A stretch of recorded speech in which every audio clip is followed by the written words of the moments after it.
Bismillah. Okay.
Alhamdulillah. Assalamu alaikum wa rahmatullahi wa barakatuh, brothers and sisters. Thank you for joining us once again. We've been having back-to-back streams. Last night, as you guys know, we had a very interesting panel with all the brothers and asking the Christian brothers to join in, and we had a very fruitful discussion yesterday.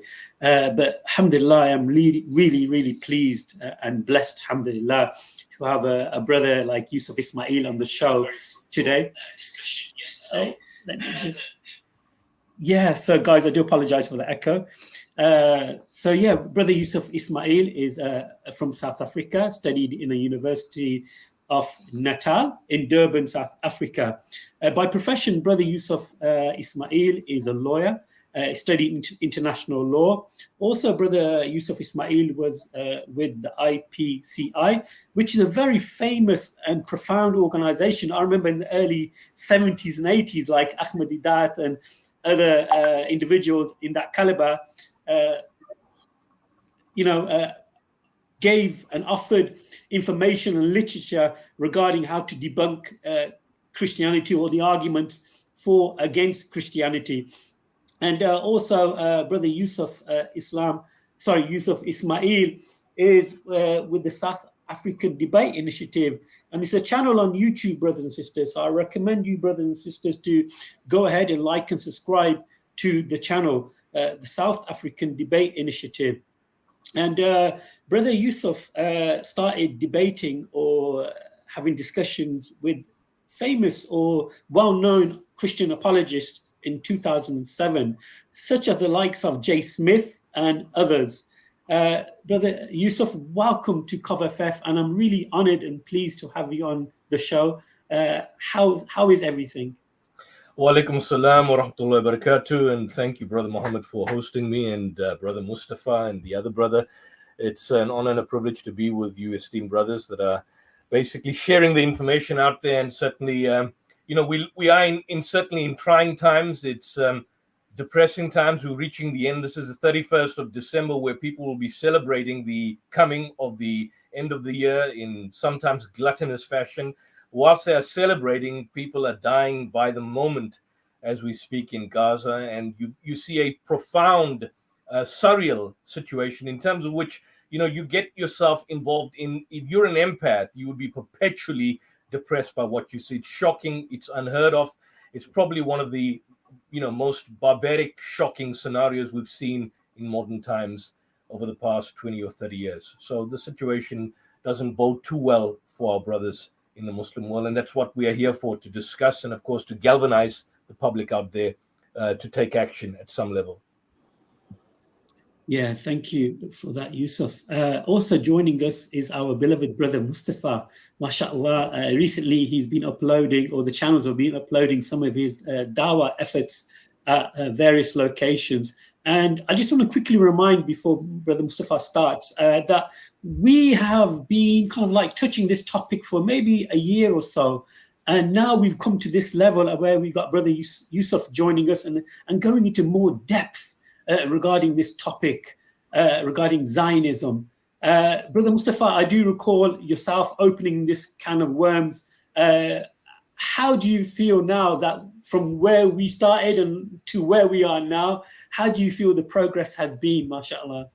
Assalamu alaikum wa rahmatullahi wa barakatuhu to all our audience and to our esteemed guest, Brother Yusuf Ismail, and Jazakallah, Brother Muhammad, for giving us an opportunity to host this very important stream today.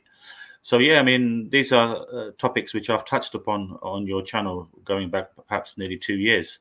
The Zionist influence on the West in particular, and the way they seem to have the very grip, their very grip is to such an extent that people are subdued by it, from the mannerisms in which they conduct their affairs to how they essentially propel their narrative and impose it upon the masses. And we are all under a whip which is unheralded. And I've been touching upon certain points, and Brother Yusuf will today elaborate much further in regards to the events which have been taking place, particularly in Palestine, giving a great overview of the historical context in which these matters have unfolded, and we'll be looking considerably at these particular points. So, I mean, the show will be dedicated to Brother Yusuf in this regard, and then we can have perhaps a discussion once he has completed his overview, in which we can invite the audience to discuss these matters.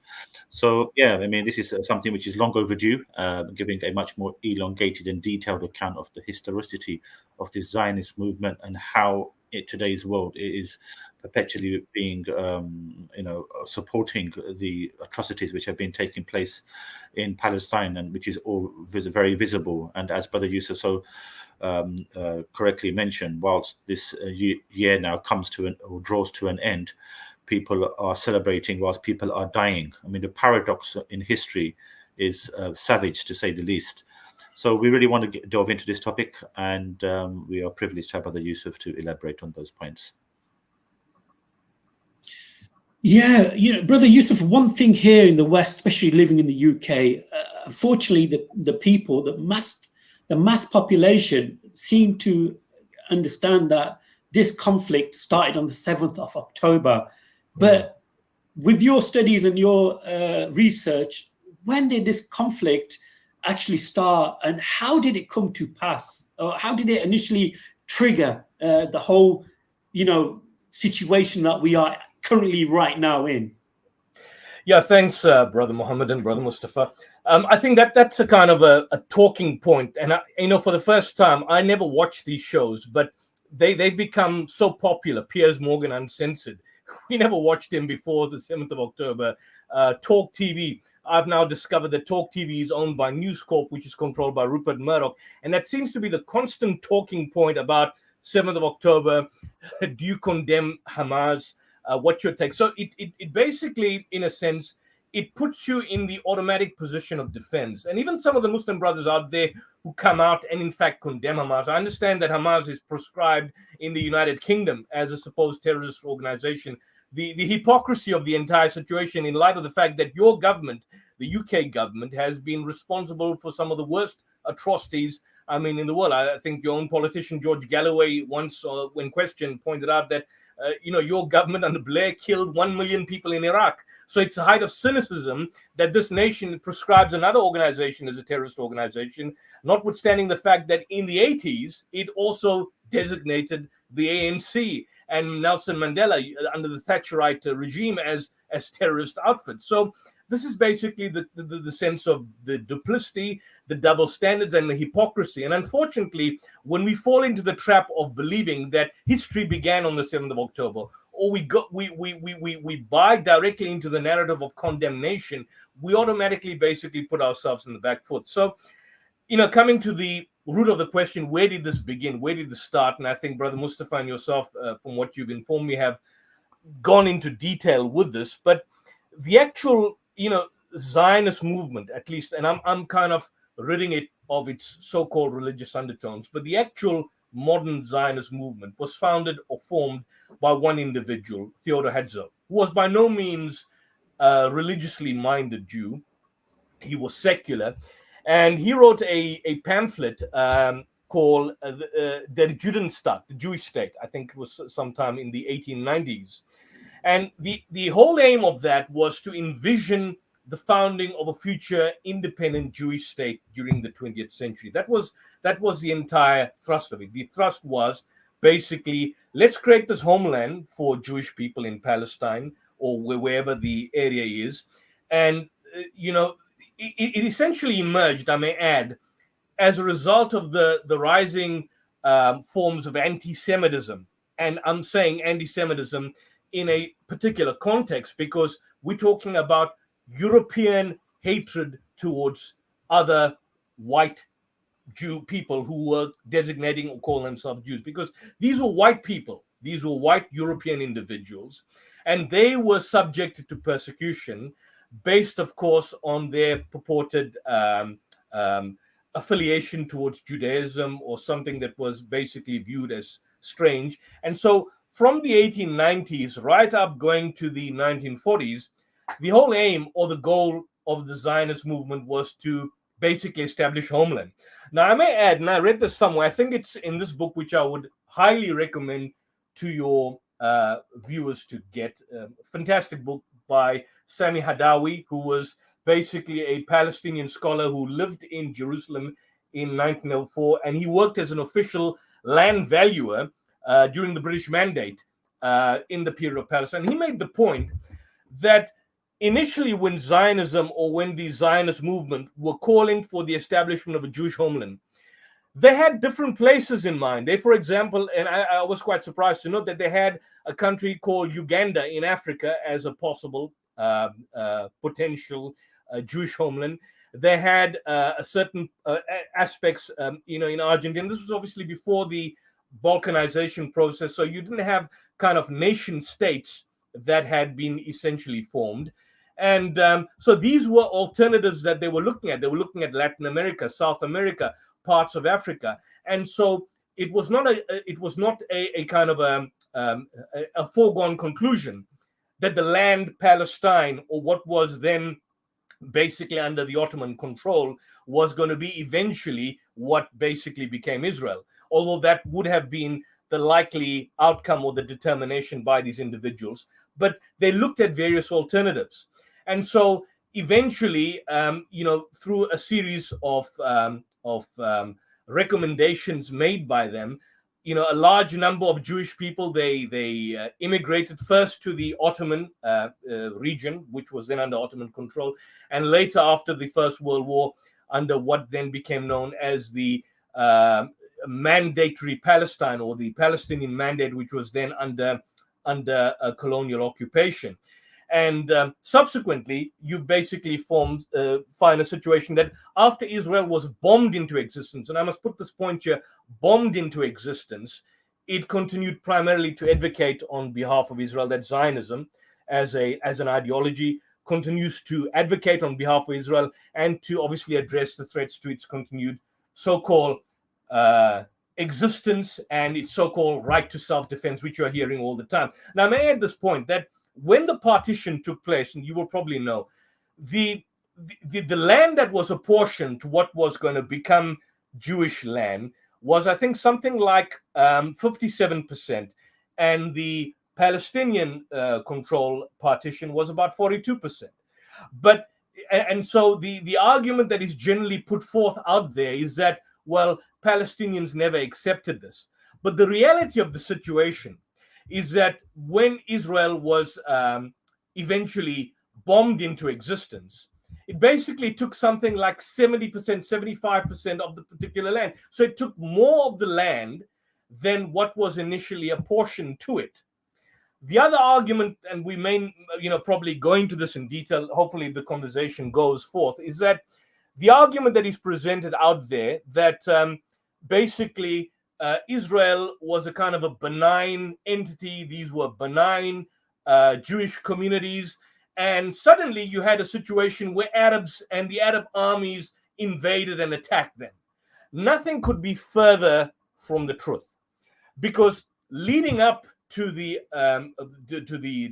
existence of the state of Israel, which was bombed into existence, you had a series of massacres and terrorist attacks by Jewish terrorist outfits, which were euphemistically described as Jewish militia outfits. And you know the names like Irgun and Stern, which were subcategories of the Haganah.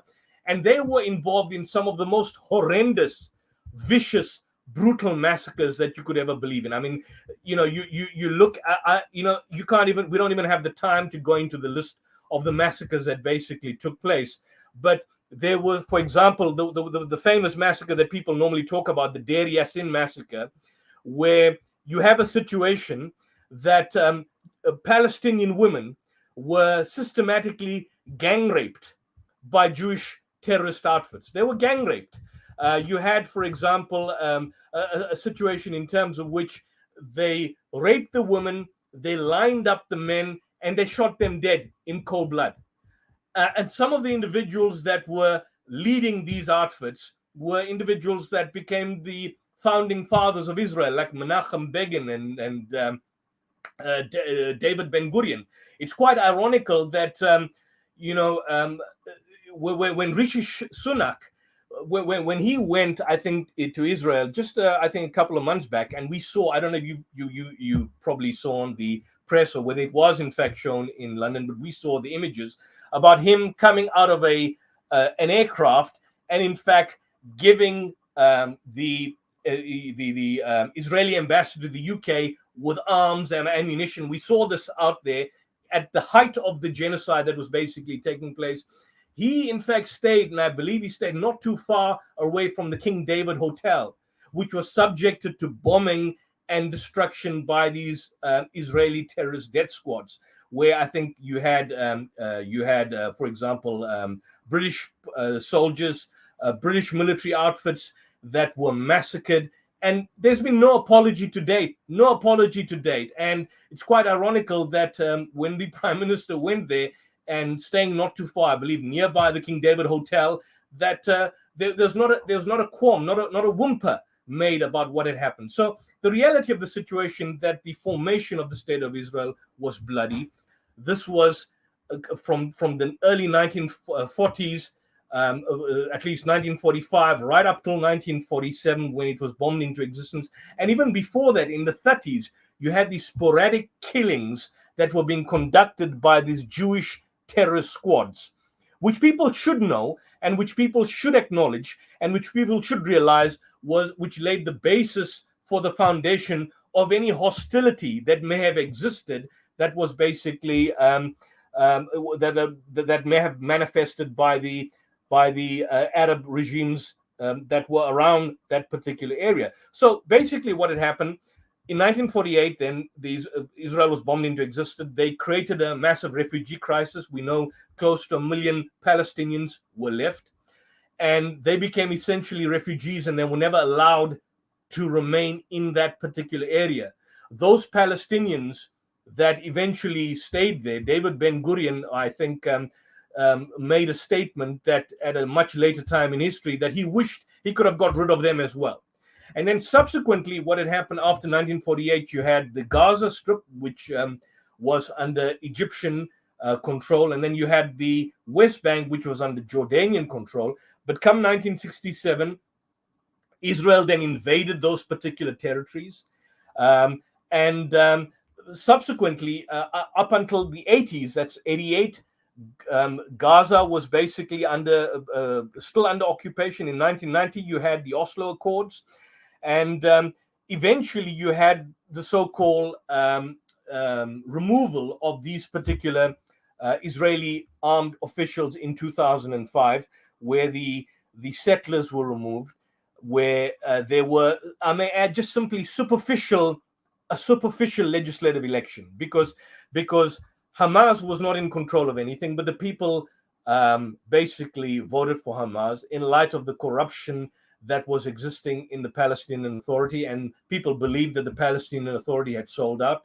And after Hamas had gone into legislative control, what then happened was that you had a total blockade, which totally devastated the Gaza economy and caused about approximately 50% of the poverty rate and probably one of the highest unemployment rates in the world. Now, we make this point before I end this particular portion, that there were these rocket attacks.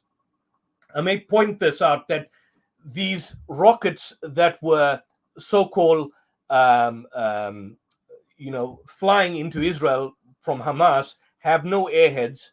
They've caused absolutely, I think from 2006 to 2023, that's up until the 7th of October, up to, I think, about 39 casualties. And I may add that the rockets were only fired by Hamas after there was a raid by Israel in 2006 in the Gaza Strip, after Hamas had won the legislative election, and after there was an airstrike. And so then you had these rocket attacks which were fired by Hamas, and then it subsequently led to Operation Castle in 2009, and of course Operation Pill of Defense, I think, in 2014. So in 2009, 2012, 2014, and now, of course, 2019. And then you had the situation in the Sheikh Jarrah area, I think, in 2021, where Israeli settlers stormed and they removed Palestinians from this particular area. But the problem is, what has happened is that since 2006, right up until this particular point in time, Gaza has been under siege. And I've seen some of the comments which are being made in some of the British media, like Talk TV and I think Sky News Australia, for that particular matter, that Gaza could be a potential Singapore. What absolute hogwash! What rubbish! I mean, look at the situation in Gaza. Prior to the 7th of October, 96% of the water was undrinkable. Gazans in general had about 4 to 5 hours of electricity per day. They had 45% unemployment. You had 46% of the kids that suffer anemia. 50% of the children had depression, and 2 million of the people were denied the actual freedom to live. So when you have a situation that they claim that this could be potentially Singapore, what the reality of the situation was that Israel supplied and they stopped and they started, but they control the supply of water, electricity, fuel, and in relation to the ports itself, that's not under control of Gazans at all. So if you contrast that to, for example, a nation like Singapore with an extremely highly developed market economy, most of the GDP that has been generated or coming out of Singapore is basically historically based on the extended trade at the ports, what they call the intraport trade. So along with Hong Kong, South Korea, Taiwan, the so-called four Asian tigers, the gross domestic product since 1965 right up until now has averaged there's been growth rates averaging approximately 6% per annum. So it's absolute nonsense when you say that, look, we've left Gaza on its own. So Gaza, we are now living under perpetual threat. Instead of basically developing the economy, Hamas has basically engaged in building up these particular tunnels.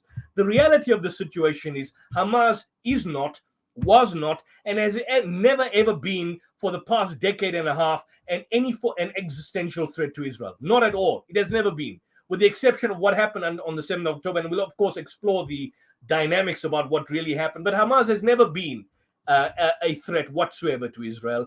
The reality of the situation, I mean, even the items of the goods, there's a policy which Israel has that it measures the number of people in Gaza, and it basically mentions, or it basically suggests that Gaza has to be a portion that each individual has to be given a certain number of calories per day, which is beyond the basic minimum calories that you could have. So therefore, not surprisingly, a lot of commentators have described this as a mass open prison. But in reality, it's not a mass open prison, because in a prison, you basically have food, you have water, you have the basic decent sanitation. These Gazans don't even have basic decent sanitation when 90% of the water is undrinkable. So how on earth could you call it a prison in the first place?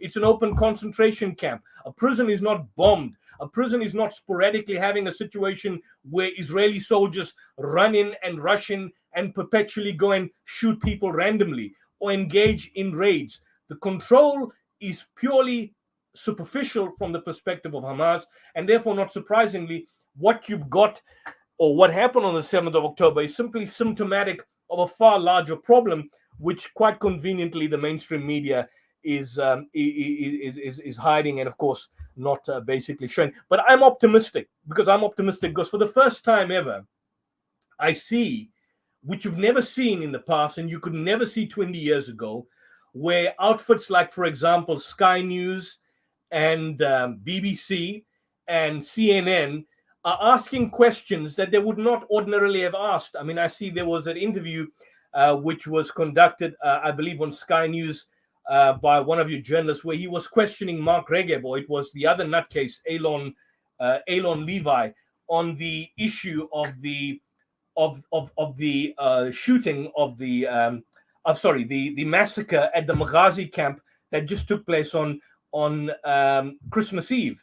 And I saw the questions that were asked, which was surprising to me, because in the past, mainstream journalists in the United Kingdom and in the US would never ask these particular questions, albeit they are somewhat subdued. But the point is, these questions are now being asked. And I believe at some level, Israel is in fact losing the propaganda war. Social media and certainly podcasts like you brothers and others out there are changing the game. You're changing what's happening, and the lies that we've been subjected to for a number of years, for decades rather, that's slowly being waved away, to be eked away. And so people are basically seeing that we are no longer being subjected to the kind of propagandas and lies. And we've got a new generation. The younger generation have access to social media. They've got access to TikTok in real time. And of course, you see these images before your eyes. You see images of beheaded babies, but they're not Israeli babies, they're Palestinian babies. You see images of burnt children and burnt people, but they're not burnt children or burnt people from the 7th of October. They are burnt Palestinians in real time before our eyes. So it becomes difficult.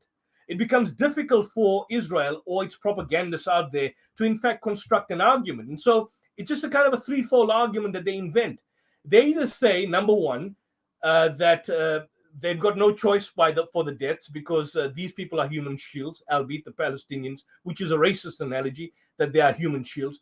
Or number two, that what basically happened was essentially a mistake, as they claimed in the Maghazi camp, the refugee camp last week, where they claimed that the incorrect munitions were used. Well, what munitions were used, for example, at the Jabalia refugee camp, when close to 100 people were killed to target one Hamas person? Was it not a mistake then? Or alternatively, the third alternative is that they're saying that they are acting under self-defense. So the lies and the propagandist hogwash is falling away before our eyes.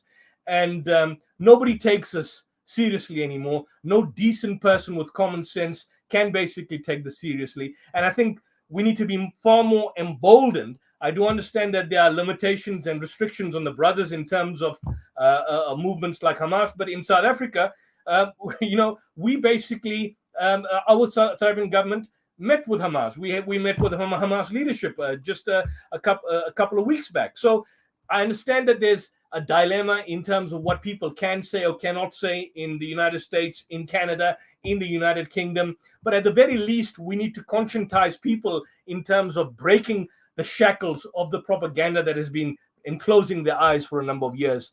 And I think I can see that is happening slowly, albeit at a slow pace, but it's happening. And people are no longer buying into this kind of propagandist lie and racist stereotypes that are before our eyes. Yeah, subhanallah. That's very powerful, brother Yusuf. Mustafa, anything that you want to add or share? Yeah, mashallah, you gave a historical account of the events which have been leading up to what we have been witnessing over the last couple of months, tragic events which have unfolded. Mashallah, brother gave a thorough account, as I made mention, on these particular events, address the historical context and the setting, which is often overlooked, you see, in this situation. Many people are of the opinion that these events started on 7th of October by the supposed attack by Hamas on the camp where the Israeli IDF, I think, were congregating. But this has been shown to be a complete fallacy. The historical context is absolutely prevalent and understanding the situation which has developed historically and the brutality in which this Zionist movement has neutralized and brutalized the Palestinian people over a 75-year period. It's now coming to light. The great thing about these platforms that we particularly have, although they're not huge in number, it gives the people an opportunity to really reflect and understand the historical context of these events that have occurred. And we're now seeing, as Brother Yusuf has made mention, a new generation coming forward who are not prepared to tolerate the tragedies of the past, and they really want to make a difference. And whilst we have these opportunities to learn the events that have occurred historically, it gives us the moral high ground, essentially, to really propagate the truthful reality of the brutal occupation of the Palestinian people over this 75-year period. So we've had a thorough account of that in a minute. I just want to mention something else, Mustafa, just on that point, is that when I see Mark Regev, and he's been interviewed by Piers Morgan regularly, and I think it was Brother Hamza or somebody that described Piers as an algorithm prostitute, which in fact he is, because of the fact that it's a kind of a clickbait for a lot of these mainstream media. But the one thing that comes out is the idea that is put forth that and people don't know, I don't know, you brothers would know, but people don't know that the argument is that the IDF is inherently a moral army. The IDF does not target civilians at all. The IDF, if civilians are, of course, killed, then this is probably, and they use the offensive term, collateral damage. But the one thing that should come out is that the IDF, or the forerunners to the IDF, is that the IDF per se, the Israeli Defense Force, which is a terrorist outfit, was formed on the basis of sanguinary mass murder and warfare. I mean, if you look at these what they call the revisionist Zionist paramilitaries, the terrorist groups like Irgun and the Stern Gang, which were the I think subsidiaries of the Haganah gang, because the Haganah also had other subsidiaries like the Palmach. If you look at these Jewish terrorist outfits that were the forerunners to the IDF, because they basically became the IDF after 1948. The massacres that they committed started before the Second World War. So the general argument that is basically being presented is that Jews, or the Jewish community, were a very benevolent community, and they were subjected to persecution, which of course at one level it is clear, not just Jews, but other groups like the Roma community, the Gypsies, the Polish, and various other communities in Eastern Europe. But the idea is that this was a benevolent entity that was subjected to persecution, that was starving, and so they came as victims, as peaceful victims in this land, and then they were attacked by the Arab armies, and then eventually you had this declaration in 48. But the reality is, if you look at the Jerusalem massacre was committed by the Irgun terrorist Zionist entity. That was in 1937. That was before the Second World War in fact commenced. So my question is, what were these Jewish terrorist outfits doing in Jerusalem under Palestinian mandate and under the British mandate in 1937? The Haifa massacre, where the paramilitaries from both Irgun and the Lehi Zionist groups, they bombed the entire market of Haifa. They killed, I think, about 20 Palestinians. Or the subsequent Jerusalem massacres and the subsequent Haifa massacres. I mean, these were repeated massacres in 1937, 1938, close to about 20 massacres where people were shot dead. These were civilians being killed. Hand grenades were thrown in at Palestinians at the vegetable market. These killings, these death squads, were already in operation long before the Second World War had commenced. So this belies the whole notion that essentially Zionism was a peaceful project that just simply wanted to establish a homeland for Jews that were subjected to persecution. The Zionist terrorist outfits were already in progress in the 1930s, causing havoc and mayhem. And I mean, British soldiers, for example, British soldiers were killed. British outfits were killed. Like, for example, I mentioned in the 40s at King David Hotel. So this is a lie that needs to be broken. And also, I think the fact that even after 1948, you had, for example, there's one massacre which was, I think, just declassified. Brother, if you can go to your email, I think I may have emailed what is called the Kafr Qassam massacre.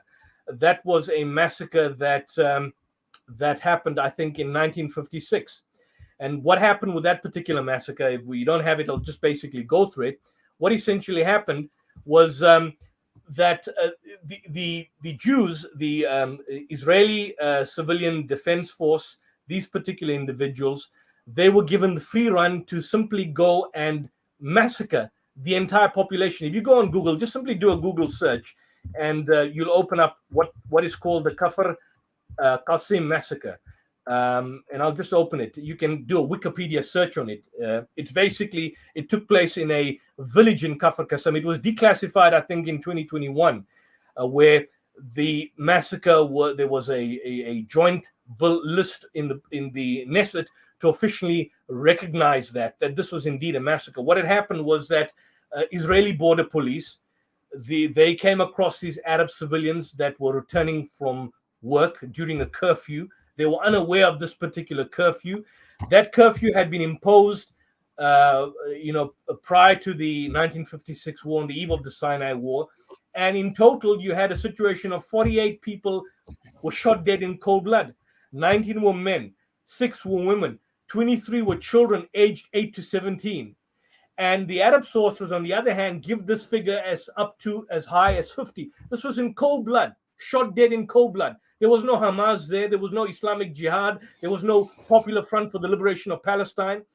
The border police who were involved in the shooting, they were eventually brought to trial, but the Israeli court that found that they were basically operating under command responsibility. In other words, they were given the direct order by the highest ranking officials to commit these particular massacres. So that's one out of a number of massacres. There's been so many massacres that have happened from 1948 onwards that people have even lost count in relation to what has basically happened. And people assume, therefore, that whenever Israel bombs and whenever Israel kills civilians, this is out of necessity. This is collateral damage. Israel doesn't really mean this. But the reality of the situation is that Israel has had a history. It's got a precedent of doing it before the formation of the State of Israel, during the formation of Israel when it was bombed into existence in 48, and from 1948 up until this present date, where they are killed deliberately, with deliberate intent. So it's the biggest lie that we are essentially seeing. It's only in 2007, I may add, that in relation to the massacre at Kafr Qasim, where Shimon Peres formally apologized for the particular massacre, which was an anathema. It was basically it's something that is unheard of, because Israel never apologizes for any of its massacres. So Israel is a state that was created on the basis of an ideological premise in terms of promoting itself through genocide. It was bombed into existence through genocide and ethnic cleansing. It sustained itself for the past 75 years through genocide and ethnic cleansing. And what is engaged now is just simply taking it on a new level of ethnic cleansing and genocide. And October 7th was the so-called weapon of mass destruction. So-called weapon of mass destruction, like you had the UK and the US government having the weapon of mass destruction in Iraq as a kind of a pretext to destroy and butcher the Iraqis.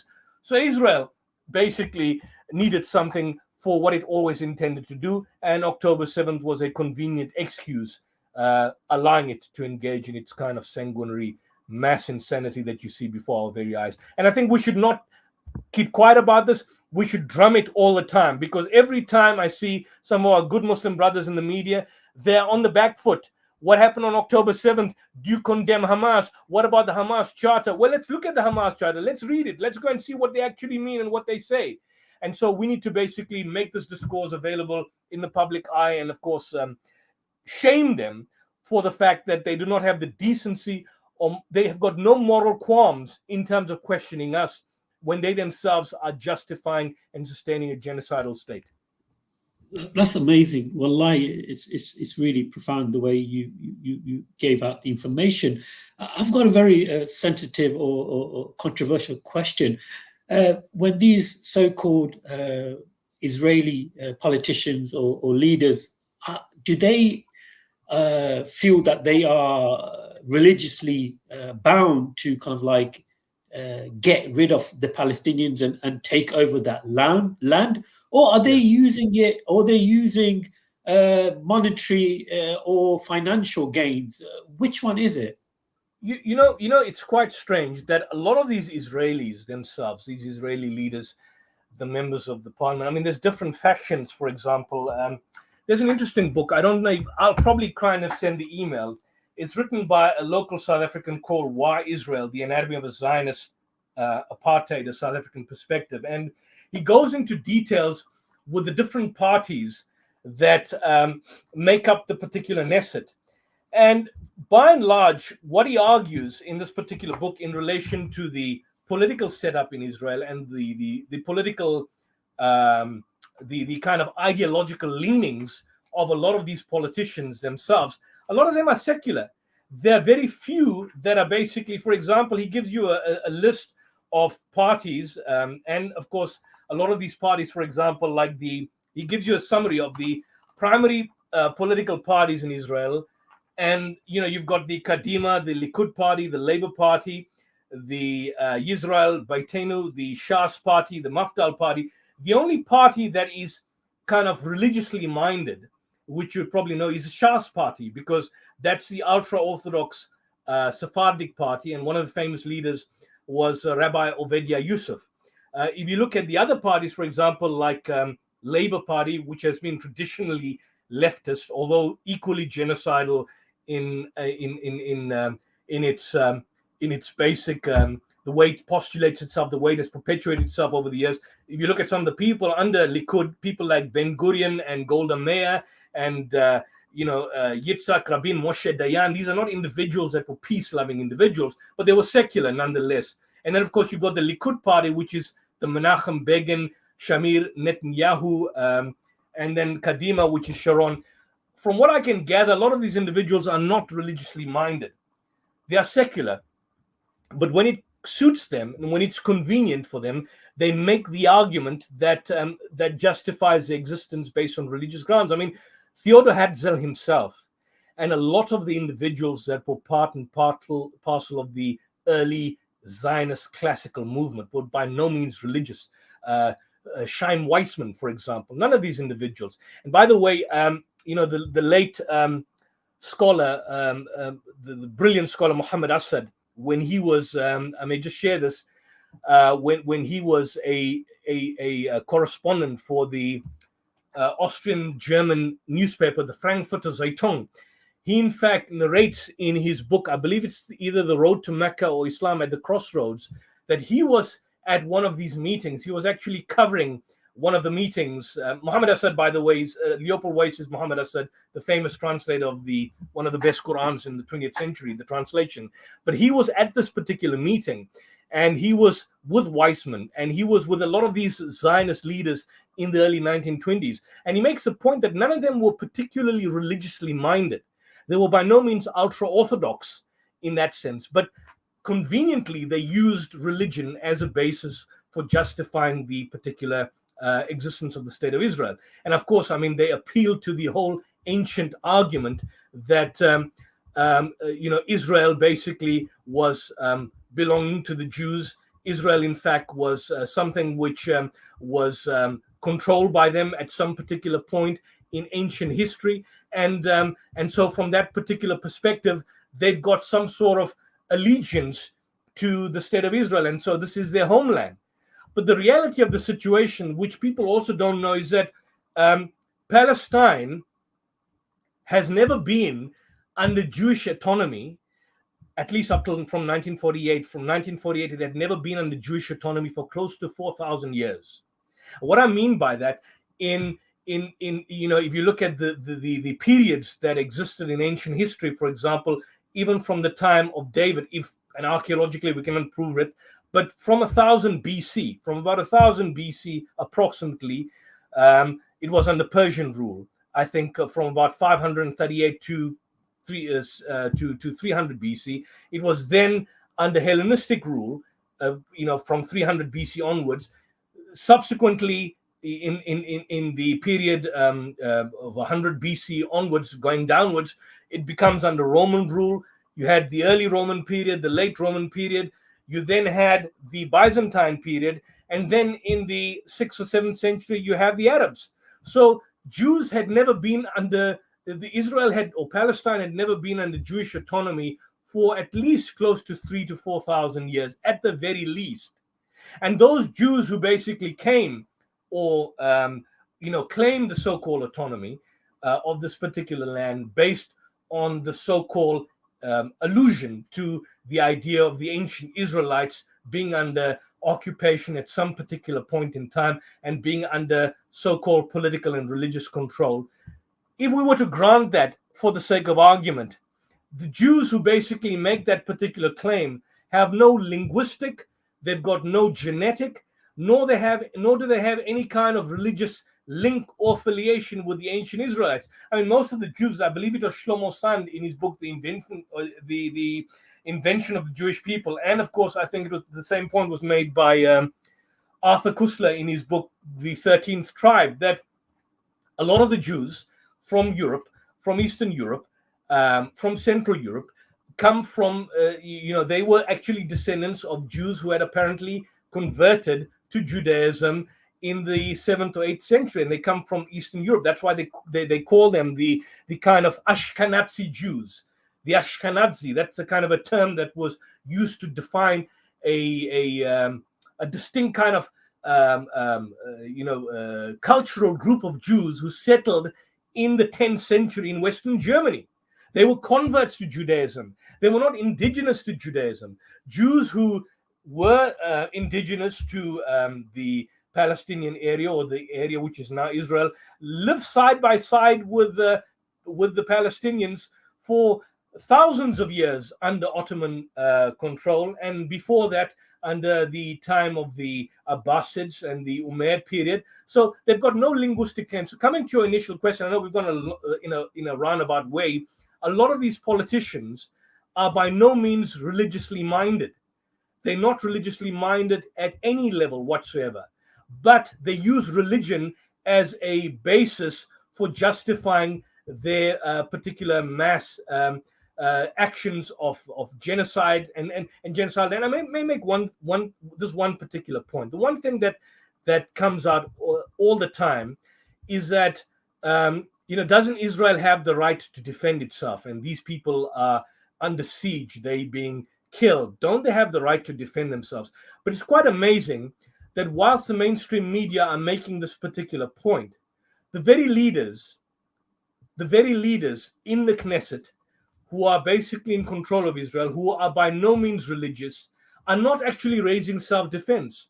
So, for example, when Netanyahu says, we will turn Gaza into an island of ruins, and he invokes the Amalekite massacre in accordance with 1 Samuel chapter 15, verse 3, he's not speaking as a religious Jew, although he claimed to be religious. He's secular, but he invokes that as a basis for justifying genocide. When the Israeli extremist, former Prime Minister Naftali Bennett, speaks about killing of Palestinians and Gazans because they're animals, and he made it clear when Yoav Gallant stated that there will be no food, no water, no electricity because we are dealing with human animals and cockroaches, and they use language that is being used, that was used basically in the Rwandan genocide. We clearly know that on the one hand, they're using religion as a basis for political expediency, particularly when Netanyahu invokes the Amalekite massacre. And number two, they give the intent to commit war crimes and genocide and destruction and massacre. So when Piers Morgan hypocritically states that, look, I only concern myself, I've got a moral quandary here about the fact that what is the proportionality of Israel's right to self-defense? There's no proportionality.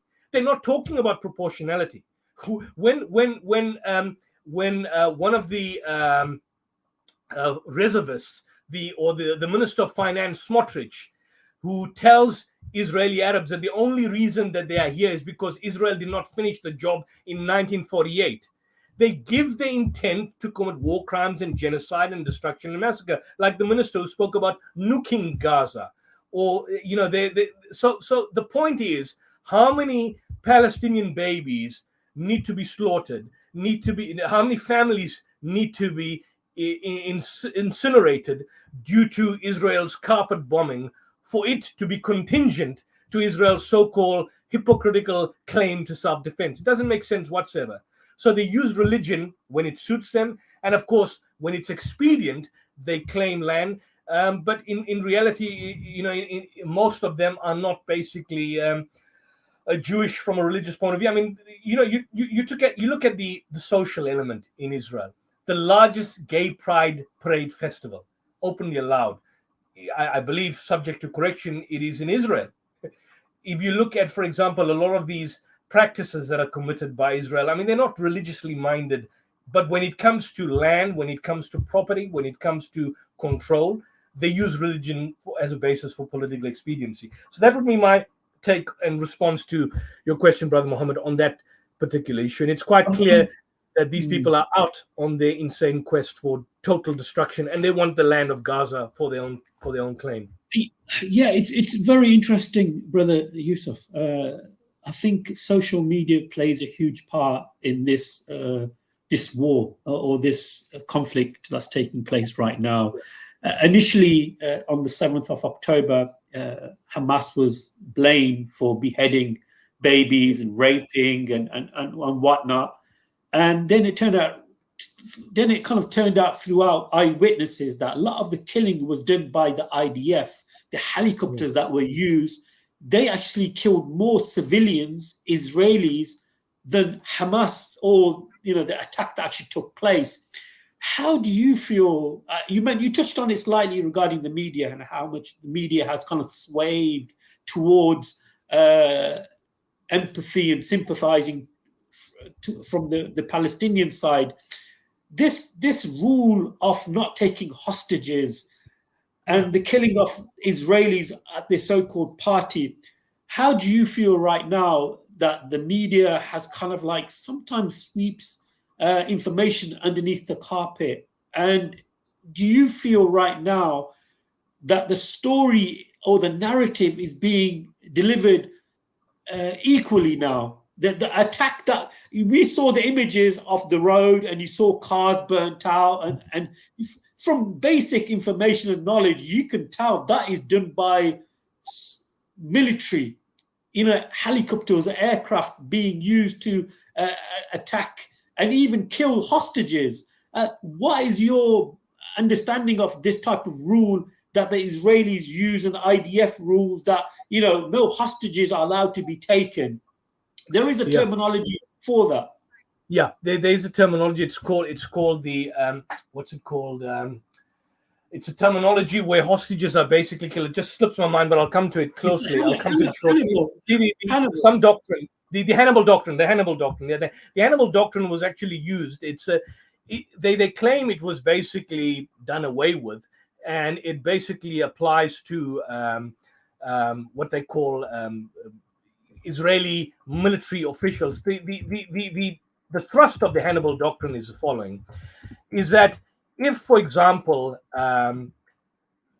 you see it's a directive, it's a procedure that, and they claim that they've done away with it. What normally happens is that where there's a kidnapping of, say, a military official, a military or a soldier for that particular matter, then that kidnapping must be stopped at all means, even if it means that you strike and you harm the person or you kill the person with your own force. I think this doctrine first came out in the 80s. I think it was the mid 80s, because what had happened then, if you look at 82, before that, there was the Lebanon, the invasion of Lebanon in 82, where again Israel committed massacres of untold proportions, and you are probably familiar with the Sabra and Shatila massacres, of where in a period of 2 days, close to 3,000 Palestinians were butchered and killed by phalangists, and this was overseen by the Israeli Defense Force that had secured the area and allowed these Lebanese phalangists and these Christian phalangists to just simply massacre these Palestinians. What had happened was in 86, there were a number of abductions by IDF of soldiers in Lebanon, and there were the so-called these so-called prisoner exchanges, in terms of which we get your soldiers and then we bargain and negotiate. And I think it had to do with, I believe, the forces that were fighting the Israelis back then. I think it was Hezbollah. What then happened is that they introduced this directive, and this directive stated, the Hannibal Directive, that if you can't stop this kidnapping because it'll put you in a state of disadvantage, then you ensure that the kidnapper and the person who is kidnapped must be killed. So this basic process has gone on from time immemorial from that particular period. They claimed that the IDF chief of staff in 2016 had apparently revoked it, and this was basically, I think, it was in relation to the chap that was kidnapped, the individual, what's his name, Gilad Shalit, I think sometime around 2016, and then they claimed that this directive had been done away with. But it's quite clear that if you look at the facts on the particular ground that happened on the 7th of October, what we see out playing in real time appears to be something like the Hannibal Directive, because a number of people that were kidnapped on that day or taken as hostages were members of the Israeli Defense Force together with Israeli civilians. So it's not untoward to believe that Israel, this is a so-called unique situation, and that Israel would have particularly invoked this specific doctrine in order to prevent the idea that hostages are taken, and then it puts Israel on a back foot in terms of which it would be forced to now negotiate about the thousands of Palestinians that are kept under illegal administrative detention on the West Bank and certainly languishing in the torture cells of Israel. So what initially happened on December, October, we were told that 2,000 people were killed. This was the figures that we were at least hearing in South Africa, at least on the news that we were getting on Associated Press and Reuters. The figures were then basically reduced after about, I think, a week to 1,200. And then that was being trumped out that, look, 1,400 people were being killed over and above the number of civilians that were taken in captivity. And then we were also told about the fact that babies were beheaded, 40 beheaded babies, and that women were basically raped, and that women were sexually violated. All of that could be traced to one particular journalist. And in fact, at that time, I think CNN, or it was captured on news, that CNN officials were even told, the CNN journalists were told to simulate, for example, that they're being attacked by Hamas and by Israel at the early stages of this particular conflict. We then got to realize that the beheaded babies story was totally fabricated. Joe Biden, who initially parroted this rubbish, had to do a about turn because there was no eyewitness testimony for that. And further, there was no eyewitness testimony, and there has never been an eyewitness testimony of rape that took place up to this day. Nobody has come out. Those hostages or those civilians that were released by Hamas, in fact, give a very positive account on their treatment by Hamas when they were kept in custody. In fact, they mentioned, the elderly lady, I think the 87-year-old lady, stated that she was under fear of the Israeli bombings of Gaza at that particular point in time. Because Israel's bombing, we can make the argument whether it's indiscriminate or discriminate, but they were in fear of the fact that they would be killed, these hostages, which just goes to show that Israel cares dilly squat about these hostages. But be that as it may, the so-called mass rape was done away with. The electronic intifada, for example, goes into a lengthy detail in terms of how this particular story is garbage, and that the actual crime that is alleged to have stated to have occurred never took place. Eventually, once all this garbage was put aside, and by the time that people realized that this was false and this information was correct, there were no beheaded babies, no beheaded children. We haven't even seen a single image of a beheaded person. I've seen clips of the 43 minutes. There were no beheaded babies or raped children. But once that was already debunked, Israel had already began its insane attack on Gaza. And I think we had, at that stage, close to 5,000 people had already been killed and being murdered. Eventually, in November 2023, MSNBC, which was led by the excellent journalist Mahdi Hassan, I believe he was removed after the show. I'm not so sure if he's back again doing his program, but he challenged the Israeli spokesperson, this propagandist that I've spoken about, Mark Regev, about the many lies and the claims that Israel had made to justify its genocidal bombing. And when he was attempting to respond to that particular question, he was trying to shift and change the narrative. Eventually, he made one admission. And his admission was this. He stated that originally, they made the claim that Hamas had come in and burnt everybody. And so they had given the casualty figure to 1,400, including the bodies that were burnt allegedly by Hamas. He made the admission on television that out of the 1,400 casualties, Israel has now officially reduced the figure to 1,200 because they claim that they've overestimated and made the mistake. And they are not, he made the claim. This can be seen if you open up the link that I've sent to the brother from the Electronic Intifada. You can see the video. He makes the point that the bodies that they thought that they were burnt were actually Hamas terrorists. This is his own words. They were burnt, and they were burnt by Hamas terrorists, and it actually, we had burnt them. In other words, this is exactly what he says. So if he burnt them, and you see pictures of burning and the houses being burnt, and there was an entire convoy of motor vehicles that were totally burnt out and destroyed, and they looked like they had been struck, it's quite clear that who burned them? Who burned them? It's quite clear that Israel burned them. And now we are told that Israeli Apache helicopters basically came in and attacked Hamas. But in the process of burning Hamas, what they failed to realize that there were other burned bodies there, and those burned bodies were in all likelihood burnt by Israel. This is confirmed by Mark Regev in his interview with Mahdi Hassan. And so he's caught out on that particular point, because the burned bodies were always used as an excuse to commit the genocide in Gaza, and they were basically pointed out. In fact, this one of your own guys, what's his name, from the Henry Jackson Society, Douglas Murray.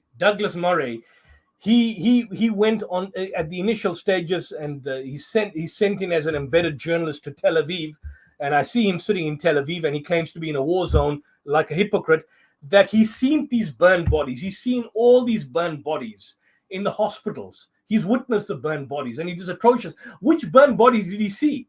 When Mark Regev, who is the propagandist for Israel, conceded on live television on MSNBC that the burned bodies were Hamas burned bodies, and he says that they made a mistake. But if they are burned Hamas bodies, what about the other burned houses? What about the burned cars? What about the civilians who burned them?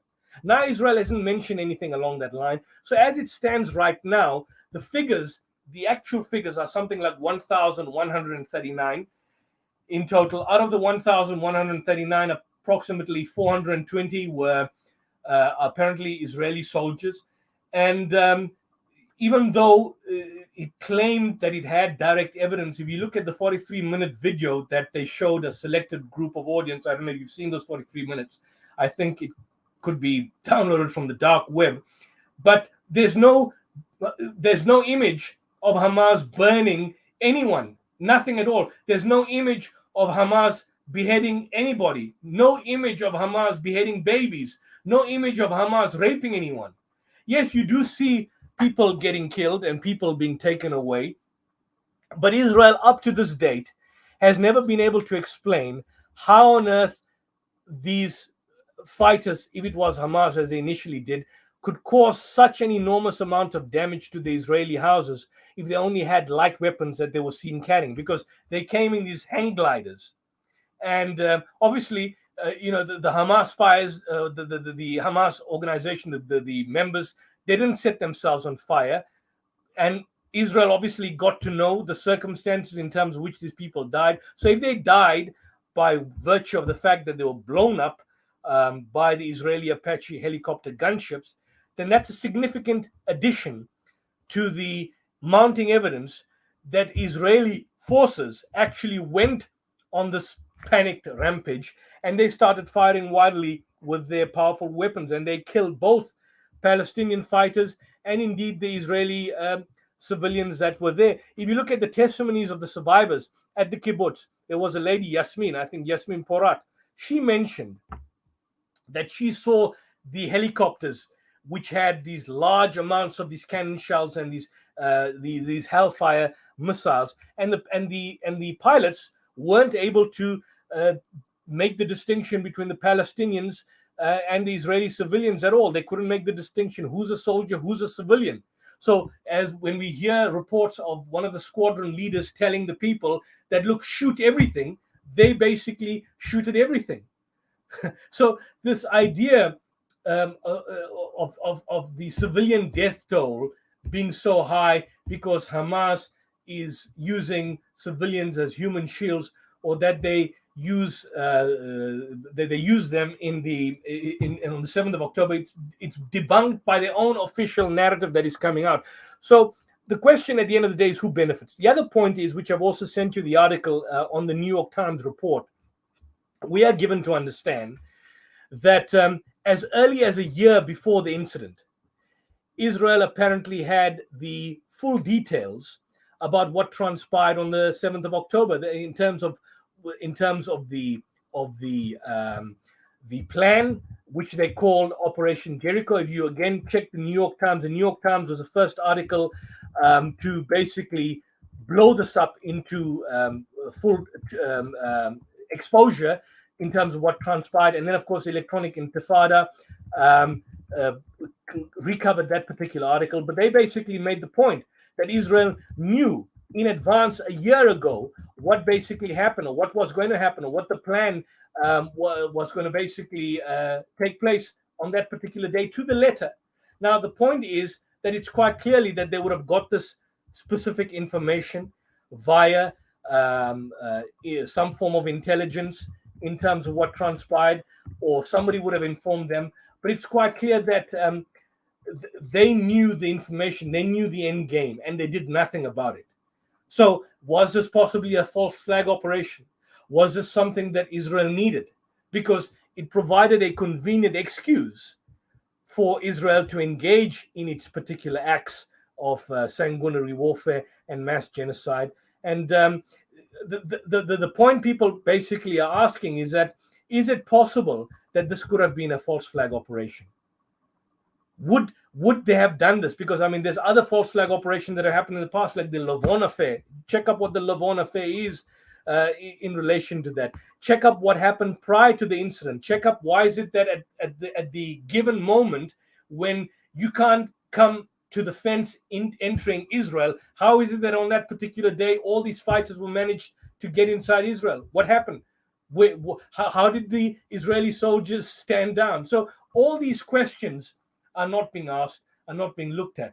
And so the general propaganda is what happened on October 7th. I'm also saying, let's not even go back, because a lot of our Muslim brothers, and I see some of the interviews, when they questioned about October 7th, they say, well, we need to go back to the history, 75 years. And sometimes you lose by default, because why go back 75 years? Why not just go back 2 days before October 7th? 2 days before October 7th, Israel launched a pogrom, a massacre in the Huwara village in West Bank, where they killed 6 Palestinians. Prior to that, this year alone, hundreds of settlers, they invaded Al-Aqsa Mosque. All those actions are illegal under international law. In this year alone, 2023, look at the count in terms of how many Palestinians were killed before the October 7th. This year alone, between 2022 to 2023, how many Palestinians were killed, either by raids, either being killed on the West Bank by the Israeli settlers and the Israeli Defense Force? How many Palestinians were killed? More than 200, close to 300. Look at the figures. So look at what happened over the past 2 years before October 7th, and then you juxtapose it with what happened to October 7th. October 7th, which they are putting forth as the total, the worst massacre that has ever been committed since the Second World War as a result of the Nazi Germany's Holocaust. That's now basically blown up into smithereens. But it's too late. It's too late because they've already massacred 21,000. It was convenient for them to engage in what they did, and they needed the beheaded babies, they needed the burnt Israeli civilians, they needed the rape, because that would create the sympathy, it would garner global support, and that would give them an ideal leverage and indeed a convenient weapon of mass distraction to commit its atrocious conduct in terms of what is going on at this particular juncture. Yeah, you know what I find quite disturbing is that, unfortunately, to the Western media and to the media overall, that numbers, it's just numbers. When people, Palestinians are being killed and massacred, it's a number. It's no name, no person, personal information is shared about the individual. And one thing I realized, especially when you mentioned like Talk TV and Piers Morgan, that every time they use the term Hamas, barbaric. It's barbaric. So they're trying to label the Muslims who are trying to defend themselves as barbaric individuals. And people fall for that terminology because it's a mindset. As soon as you mention Hamas, it's barbaric or barbaric. I made one point, Brother Muhammad, about the numbers and the figures. It's quite strange that you made the point. Gideon Levi, who is the journalist for Haaretz, when he was interviewed by Sky News, he made the point that Israeli civilians, if they were to see, because they are getting numbers and they're getting statistics, but if they were to see on their national television what a lot of us in the West are seeing in South Africa, in the UK, I mean, they've got no access to Al Jazeera, that's shut down, so that's totally out of the question. But if they were to see what Israel is doing now, they would basically take up against Israel. I mean, already you've got a dissatisfaction amongst these individual civilians who've had their families taken as hostages. They've protested it directly against Netanyahu. And one of the points they're making is that if you are so concerned about the lives of the hostages, how do you justify the indiscriminate, or could we rather say targeted bombings, where you don't know where the civilian hostages are kept? Your own hostages you don't know, and you don't really care. I mean, this was borne out just 3 weeks ago when those three men, they were in their undergarments, they took off their shirts, they walked with a white flag, and they spoke in Hebrew, and Israel shot them dead. What was the response? Oh, it was a mistake. So they're running out of excuses. It was a mistake. But the mistake that they made was that they possibly, if there was a mistake, which I doubt, but if they believed it was really a mistake, the only mistake could have been that they assumed that these were Palestinians. Because if these were Palestinians, and it's realized that these were Palestinians, they would basically say they were being attacked. And these were Hamas militants that had been attacked, and so they shot them. Like they've done at the school. I don't know if you should show it. It's not advisable to show it.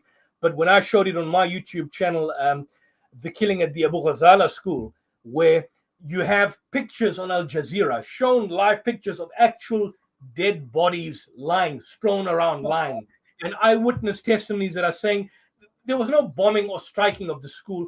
These are children and people and civilians that were taking refuge in the school being shot dead in cold blood.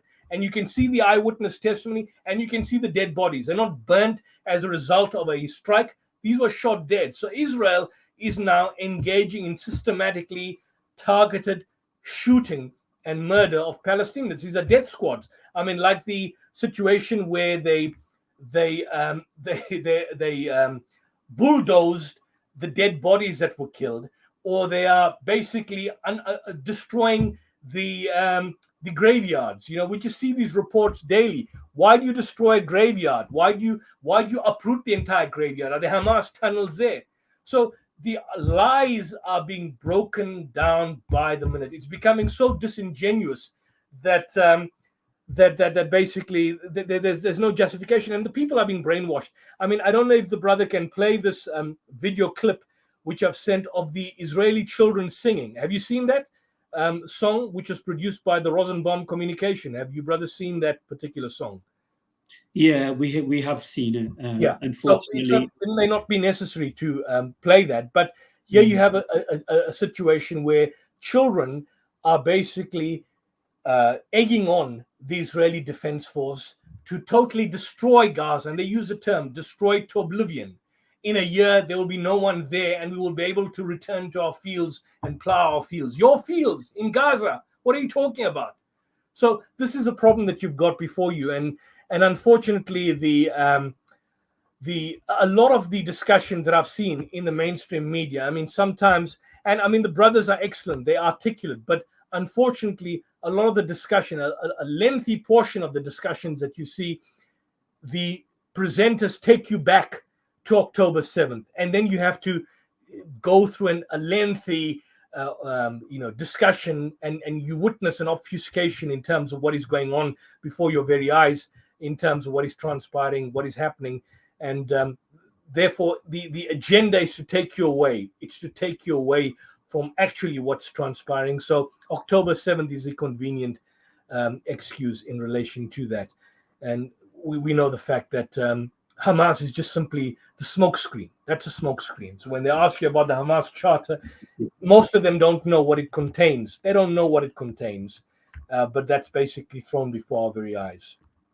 It's that, you know what, that's where I was going to ask you next regarding the charter. Every time you have these so-called shows, you know, Piers Morgan and other individuals who are paid by media organizations who are somehow connected and linked to this type of Zionism, thought process, they always first question, of course, Brother Yusuf, is asked, do you condemn Hamas? Okay.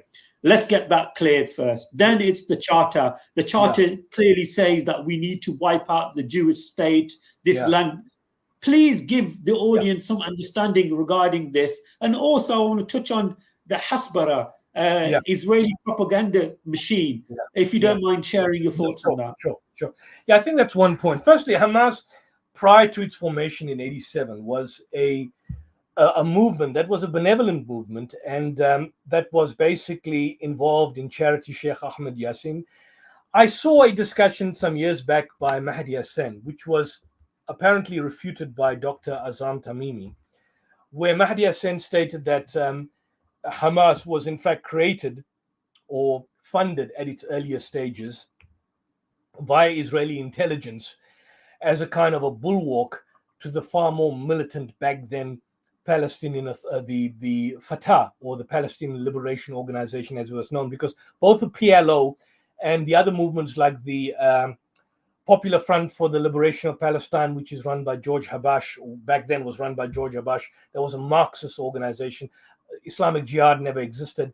And there was no Islamic movement as such that was basically engaged in any kind of resistance. So the talk is, and again, this has been questioned, I don't know how people view it, that apparently Israel wanted a kind of a more nuanced, religious kind of alternative to Fatah, which would be less inclined to engage in any kind of resistance. I mean, and the argument that is put forth is a kind of similar kind of argument that is made in the kind of the Afghan context, where they basically put the argument that the Mujahideen, or al-Mujahideen, the Taliban and the forerunners to them in the 80s, were basically backed and funded by the CIA and via the Pakistani Inter-Services Intelligence and so on. So the same kind of argument is made in relation to Hamas. And I've seen this by some journalists. I believe there's a book I have here. I think this book here, Jeremy Scahill. I think get this book here if I've got it here. Jeremy Scahill he's got a book called British writer, Dirty Wars, The World is a Battlefield. And I think the same kind of argument is put forth. But a lot of other scholars like Dr. Azam Tamimi stated that is not correct, that Hamas, in fact, grew as a legitimate alternative Islamic resistance to what they saw was oppression during the First Intifada. And so I don't want to get involved in that particular debate. But now it comes to the issue about the Hamas Charter. Firstly, the one point that needs to be noted about this is that the Hamas Charter, the original Hamas Charter, if you can, those who access it and can in fact read it in Arabic, it's not part, if you look at the official constitution and in fact the official documentation of Hamas as it stands today, the original Hamas Charter of 87 doesn't play any part of it. Two of the Hamas leaders, one was a well-known individual called Khalid Mishal, the other one was Abu Musa Mazruk, made the point that when it was drafted in haste. So there is no talk about any kind of extermination of Jews as such. And they make the point, Hamas makes the point in relation to the Charter of 87, that when there's any kind of reference to Zionists or the Zionist state, the word that they use in Arabic is Yahud, Yahudi, or Yahud. Now, in the absence, and this is again subject to correction and my ignorance, but in the absence of a terminology or a term for Zionist in the classical sense, in the Arabic parlance for Zionists, they use the term Yahud. But Yahud in the context of not Jews in general, but Jews specifically with an ideological bent towards Zionism and indeed sustaining the state of Israel through its oppression and its sanguinary warfare against Israel. So that's the first point that they make, that the reference to Yahud in the original Hamas charter is in reference to the Zionists. The second point is this, is that the only reference to extermination, if at all, and in relation to Israel, which is not, there is no direct imperative, but there is a mention which we're all familiar with about the hadith of the end times, this kind of eschatological reference in terms of which, where come the end times, even the stones and the trees will, in a manner of speaking, make mention of the fact that there is a Jew behind me, get him, get him. So when they talk about extermination, they use and they refer to this particular reference in the original Hamas charter, which is in fact hadith. Now, of course, and I know Brother Nazam, and I don't know if he's listening to this podcast, he's well aware that there are different categories of hadith, but be that as it may, whether it's authentic or not non-authentic, the point being made is that hadith on its own is a hadith which details the end times, something which is eschatological, something which is not a direct imperative to kill. And one may add this other point as well, that you find the same thing about extermination of Jews in Christianity. And when I tell some of my Christian brethren, I was having a chat with a Christian pastor the other day, I said that this kind of so-called hadith, which is contained in the Hamas charter, which you people basically have so much of an issue with, well, you find something similar to that in the end times in your own biblical tradition. I mean, if you look, for example, in the New Testament, in the book of Revelation, when Jesus comes in the end time, and he will come with a rod of iron, and in fact, if I may just basically get the reference to in relation to what Jesus will basically do, is that he will basically come. I saw heaven opened. His clothes, that's Jesus, was a vesture dipped in blood. His name is called the Word of God, Jesus. And out of his mouth goes a sharp sword, that with it he should smite the nations, and he shall rule them with a rod of iron. And he treadeth the winepress of the fierceness and the wrath of the Almighty God. And the remnant was slain with the sword of him that sat upon the horse, which sword proceeded out of his mouth, and all the fowls were filled with their flesh. Now, if you get a concordance, if you get a Bible concordance to the book of Revelation, and all those passages about Jesus killing and Jesus slaying, you get a cross-reference which takes you back to the Gospel of Luke chapter 19, verse 27, where Jesus says, of those enemies of mine who would not let me reign over them, bring them here and slay them before me, as a kind of a metaphorical allusion to the end times. Now, who were his enemies? The enemies were his immediate contemporaries, the Israelites, the Jews. He was referencing the Jews. So when he comes, with the exception of the 144,000, he will be slaying all his enemies, all the Jews. They will be all put to the sword, and they will be slaughtered, and they will be massacred. So similar to that, you've got something analogous to that in the Hadith corpus, which gives this idea, and I don't have the Hadith in front of me, that in the end times, even the stones and the trees will be making this so-called proclamation that there is a Jew behind me, get him, get him. So that's what's basically contained in that original Hamas charter.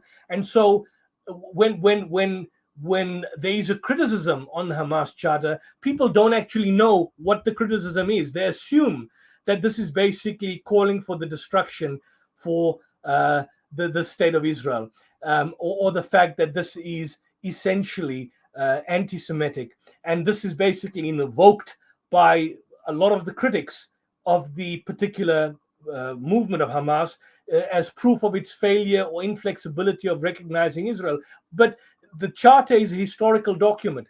It has to be viewed in a particular historical context, which was the context of 1987 and the time of the First Intifada, where there was no military might challenging Israel. The Palestinians were fighting against his tankers with stones and sticks and their own human bodies. But that charter, which people don't tell you, they allude to the 87 charter, that was updated in 2006. When the updated charter came out in 2006, Hamas, in fact, accepted that they would basically accept a Palestinian state. Hamas stated in the 2006 charter that they would accept the Palestinian state on the 1967 borders, but without recognizing Israel, because they believe it's illegitimate. And there's no problem with that. Why should you recognize a state that is founded on the base of illegitimacy? I may add the other point, which the brothers may not know. The ANC government, we are ruled by the ANC government. And there's a lot you probably hear about the corruption and untold corruption within government, particularly during the Zuma administration itself and so on. But the ANC government was a liberation movement. It came up with the Freedom Charter in the 50s. In its charter before the Freedom Charter, the pre-Freedom Charter, I should have emailed you that document, the document before the pre-Freedom Charter. That basic document of the ANC excluded whites, it excluded coloreds, and it excluded Indians from joining the ANC organization, the ANC Liberation Movement. Now, of course, whites, coloreds, and Indians eventually did join the ANC in the 60s and the 70s and so on during the height of its struggle. But at its earliest stage, it was a black supremacist organization.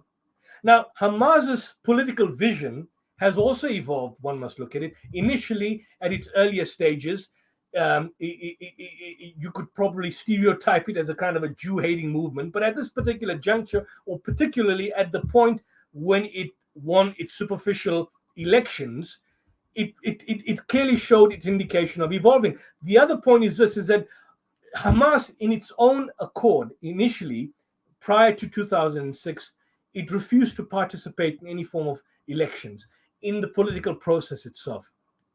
By conceding, after the failure of the Oslo Accords, that look, it's willing to participate in the elections in 2005 and 2006, which it won successfully, it offered evidence that it would be willing to function in a modern state and under a democratic system. The other point is this, is that the document, which is known as a Hamas Charter of 87, was long done away with, because if you look at the 2017 Hamas document, which it cites as its own document, because people, when they talk about the Hamas Charter, they're talking about the Hamas Charter of 87, which Hamas and the Hamas leadership has also rejected. The 2017 Hamas document lays down its particular principles in a 42-page document. And what its goal is simply to liberate Palestine from the Zionist project. It certainly has a frame of reference to Islam, and it certainly, because it's indeed an Islamic movement, but there's no reference at any level to the extent that it's going to destroy the people of Israel or destroy the Israeli people. I mean, certainly it's accepted in 2006 that it's willing, if Hamas has accepted that it's willing to accept a Palestinian state on 1967 borders in 2006, how can that now be viewed as somewhat destructive? In fact, the 1967 borders acceptance is a concession. It was also a concession by the Palestinian Authority, the PLO. The PLO initially always spoke about a single state. In 1975, and I was not around in 1975, I don't know if any of the brothers were around. In 1975, that's close to how many years? We're almost in 2025, close to 50 years ago, close to 50 years ago, the PLO made a concession that it's willing to accept a two-state solution based on the 1967 borders. That was a concession. And from 1975 right up until 2023, we've always been given to let down the alleyway that, look, Israel has always made these concessions and the Palestinian Authority and Hamas has not. But Hamas has accepted the 1967 borders in 2006. The PLO, before the existence of Hamas, accepted the 1975 borders, the 1967 borders, way back in 1975. So what are we talking about here? This is basically a game. It is a false charade that is being put before our eyes, and that is basically being put as a kind of a wool to deflect us from the real issue. And this is the whole point, where Israel always portrays itself as the victim, and it portrays those around it as its basic oppressors. I mean, Bassam Yusuf, and I'm not going to repeat the words that he used, but he made the telling point that Israel is like an abusive spouse in a relationship. It basically, in his own words, F's you up and then pretends that it's a victim, like a narcissistic psychopath. That's basically what Israel is. So how far more deeper do you want to go in terms of concession? When the movement which you portray as militant and out to destroy you was willing to accept the 1967 borders, recognize it in its updated 2006 charter in 2006, how can you claim it's out to destroy you? This is a hypocrisy that we basically see. And so I would urge brothers, and if you can put up the PDF, I will try and send a copy of the PDF of this particular book, Why Israel. There's a number. These books are foundational. Why I say they are foundational, there are other good books out there, but why they are foundational is because for the layman out there who doesn't want to wade into detailed information by the likes of Noam Chomsky, or they find some of the material by Ilan Pape and Noor Masalha or Norman Finkelstein a bit complex, this would be the straightforward material to give the core issues on the point, and I'll be happy to share that information out with you on that point. So I think that's basically the aspect on the issue of Hamas, and I think that should just put the whole situation to bed.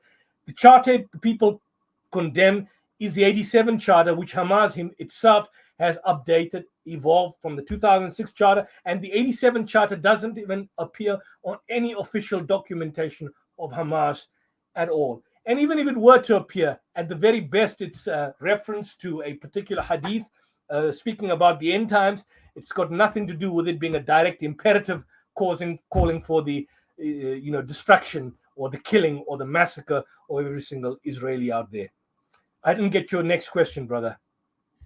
Yeah, before we go to the next question, I just want to remind everybody that please continue to like and subscribe to the YouTube channel, and it really helps spreading the dawah and spreading our mission and our goals. So guys, don't forget to hit that subscribe icon.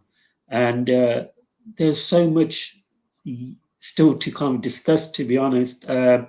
You touched on slightly onto the point of propaganda and how the Israeli propaganda, I do feel that it's swaying against them right now. And the Hasbara, I think the term is Hasbara. That terminology, if you don't mind briefly talking about that. Yeah.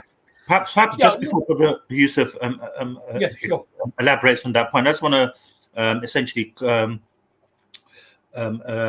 collaborate on the point where Brother Yusuf made mention of how the church will also essentially towards the end times look to subdue the church of the synagogue. So we have it here in Revelation chapter 3 verse 9, where apparently Christ is speaking, although this is just a nominal understanding. It's actually what is commonly understood. The book of Revelation is understood to be the dreams or the visions of one of the apostles, John, which is not really clear who this individual is, whether it's John of Zebedee or John the Elder or John the Apostle. There's uncertainty as to whoever wrote it. But however, the passage in it so clearly states in Revelation chapter 3 verse 9, I will make those who are of the synagogue of Satan, who claim to be Jews, though they are not, but are liars, and I will make them come and fall down at your feet and acknowledge that I have loved you.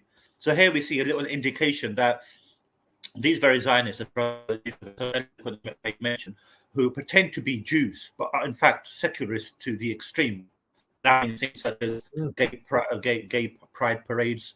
It's far from being a Jewish state based on the religiosity of the Torah. So here we see those who pretend to be Jews. These are the people who will even fall down before Christ. They will be as the church of as the Satan. Even before that, Brother Mustafa, if you go to chapter 2, verses 18, where the angel of the church, these things said the Son of God, chapter 2, verse 18, who had his eyes like unto a flame of fire, and his feet are like fine brass, in reference to Christ. And then going on to verse 22, behold, I will cast her into bed, and them that commit adultery with her into great tribulations, except they repent with their deeds. And I will kill her children with death.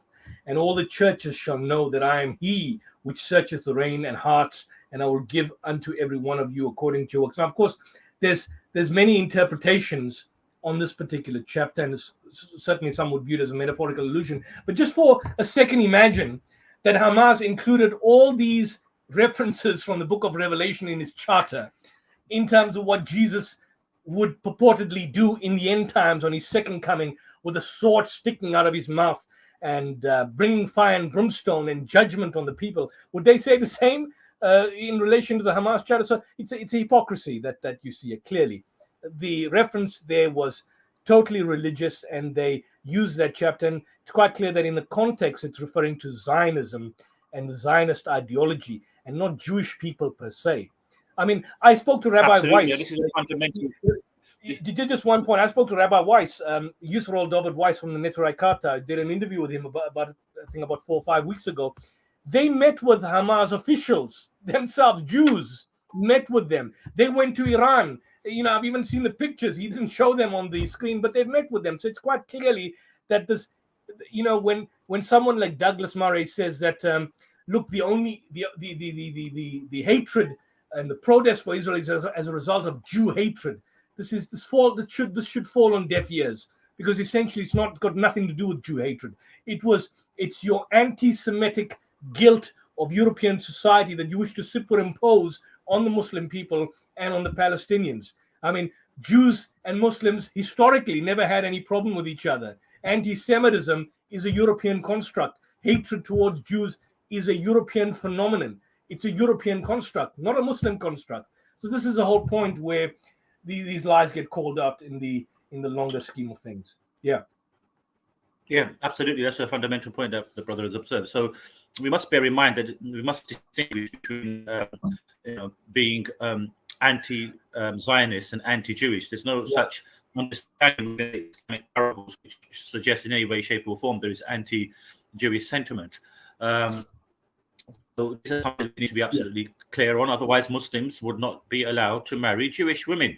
In what type of religion is supposed to be anti-Semitic or anti-Jewish when it allows Muslim men to only marry women, which also includes Jewish women? So hence you have that anomaly which has been set aside. Yeah, of course. I mean, Muslims, we are allowed to marry people of the book, Jews and Christians believing people of the book. So, I mean, if you're anti-Jewish, does it make sense? Which by its definition, it's like an oxymoron. Anti-Jewish, anti-Semitic means hatred. How would you marry someone you hate? Meaning you marry a Jewish woman or a Christian woman, you hate her. It doesn't make sense. So it's like a kind of the ultimate oxymoron in relation to that.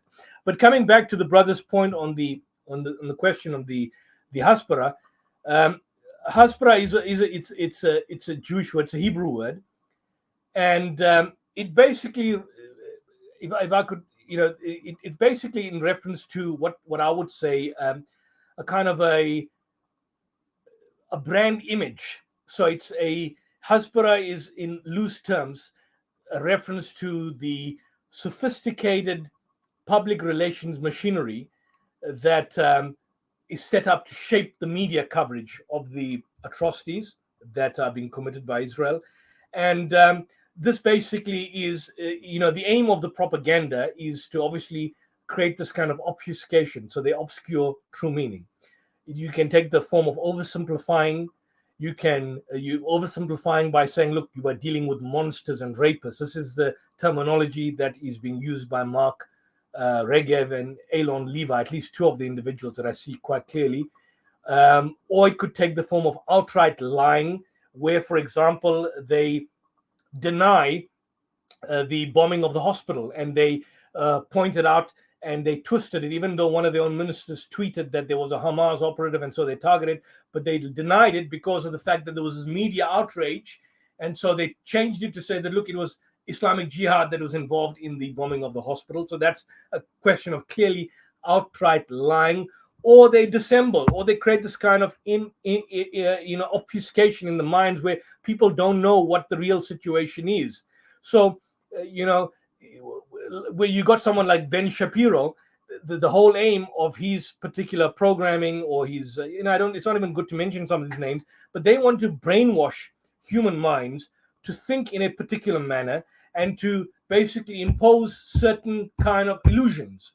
And for years, they've had the media to back them up. And when I talk the media, I'm saying the Israeli Hasbara propaganda, which is its own kind of sophisticated public relations machinery, had the support of all Western mainstream media, meaning they had the support of the BBC, they had the support of CNN, they had the support of ABC, all the major news networks in the world, in the Western world that is, played a fundamental, pivotal role in creating a system that is supportive of this propaganda function. So the justifications are chosen people, promised land, the idea of the Exodus. Israel is the only democracy in the Middle East, and more particularly the Holocaust. The Holocaust is always cited. Always cited. The Holocaust is always cited. So come October 7th, this is the worst massacre ever perpetrated by the Holocaust. Nonsense. Nonsense. What nonsense? Now the reality of the figures are far much lower, because if you take into account that the 420 or 500 were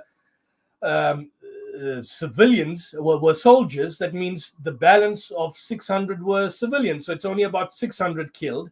Are you telling me that out of the 600 killed by Israel, by so-called Hamas, and they tried to create an analogy that, look, this is the equivalent of 3 times what happened on 9/11, where 3,000 where 3,000 Americans were killed on 9/11. They are trying to draw the model equivalence that 3,000 were killed on 9/11, 3,000 Americans. The killing of these people on the 7th of October is equivalent to 3 times of that, which means 30 to 40,000, which is a massive massacre. Well, if that is the case, what then is the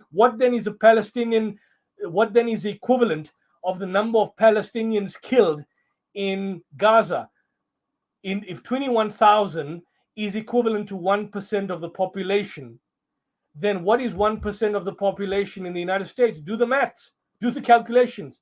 Astronomically huge figures. So this Hasbara is this propaganda. Israel is the only democracy in the Middle East. The Holocaust, they are always portraying themselves as victims, but this is falling aside. This is basically falling by the wayside, because in reality, what you see is a kind of a psychological projection. It's like a kind of a theory where these people are attempting to defend themselves against their own impulses, against their own evil, by denying their existence whilst attributing it to others. So they engage in the genocide, they engage in the mass murder, they engage in the beheading of people and the burning alive of children and families and hospitals, which is clearly genocide and clearly ethnic cleansing. But they state, like, look, genocide has been committed on us. You can't make this up. It's like Orwellian in nature, double speak. You know what this guy Winston Smith in 1984. It's like double speak. So, for example, they tell you that they are always concerned and caring about the Palestinians. They made an open pathway for them to move south, but the Palestinians move south, and then what happens? They bomb them in the south of Gaza and they kill them in Gaza. Then when you question them on that, they said, no, we have created another area where Hamas is not. That area is a wasteland to accommodate 2 million people. So these lies are being fallen apart. I'll give you one classic example. In South Africa, in 2011, just after the Operation Cast Lead of 2009, the former Israeli ambassador to South Africa Baruch, his name was Baruch, I think Ilan Baruch, he resigned from the Foreign Service.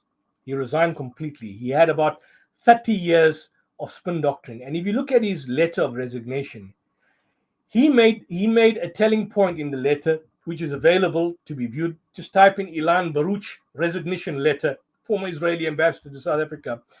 In his letter, he stated that he's no longer willing to represent Israel because the government of Netanyahu has no interest in the peace process, and he finds himself in a state of disingenuity to continue basically providing a simplistic defense and a superficial defense of Israel. He also made the telling warning that Israel should take note that the way in which apartheid South Africa eventually destroyed itself and self-destructed and disbanded was basically what will one day happen to Israel. And I can tell you quite clearly, you can see that there is a kind of a paradigm shift. There's a change.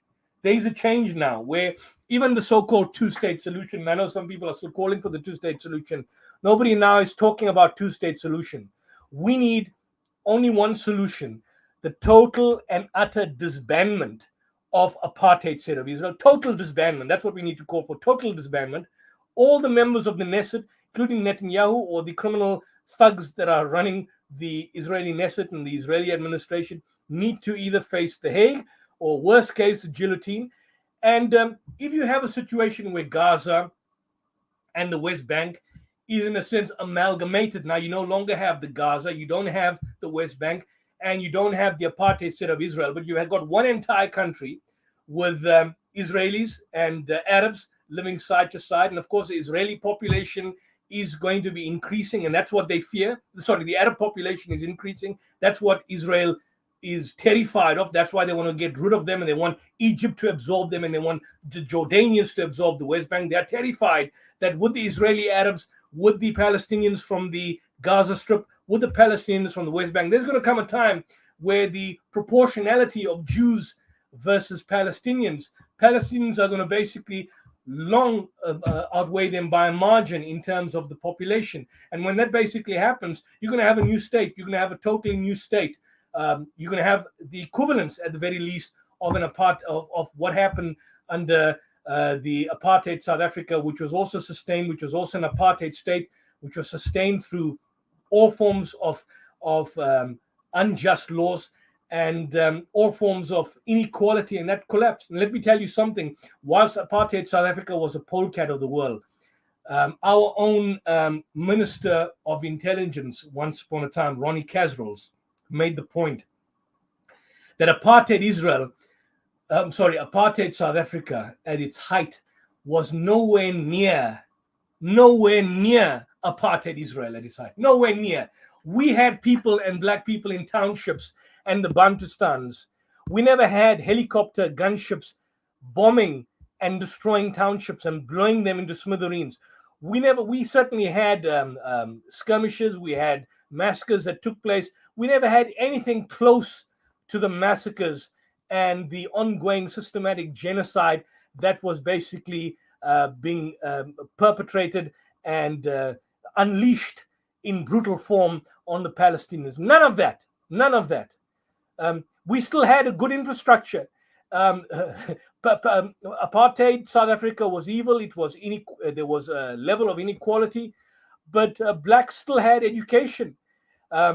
Indians had education. I grew up partly as a child under the apartheid regime, but we educated ourselves. We never had tanks coming in or whites going into the townships and taking over people's houses and places. Certainly there was displacement, but there was the economic apartheid. The apartheid continued at an economic level, but it was nowhere close to what you see in Israel today over the past 75 years. Not an iota, and this has been recognized even by some of the leaders in South Africa. I mean, F.W. de Klerk, the last white president, when he was speaking at the Oxford Union and was questioned, and in a subsequent interview, I think he was questioned on Hard Talk by Stephen Sakur, or was it Christian Amanpour?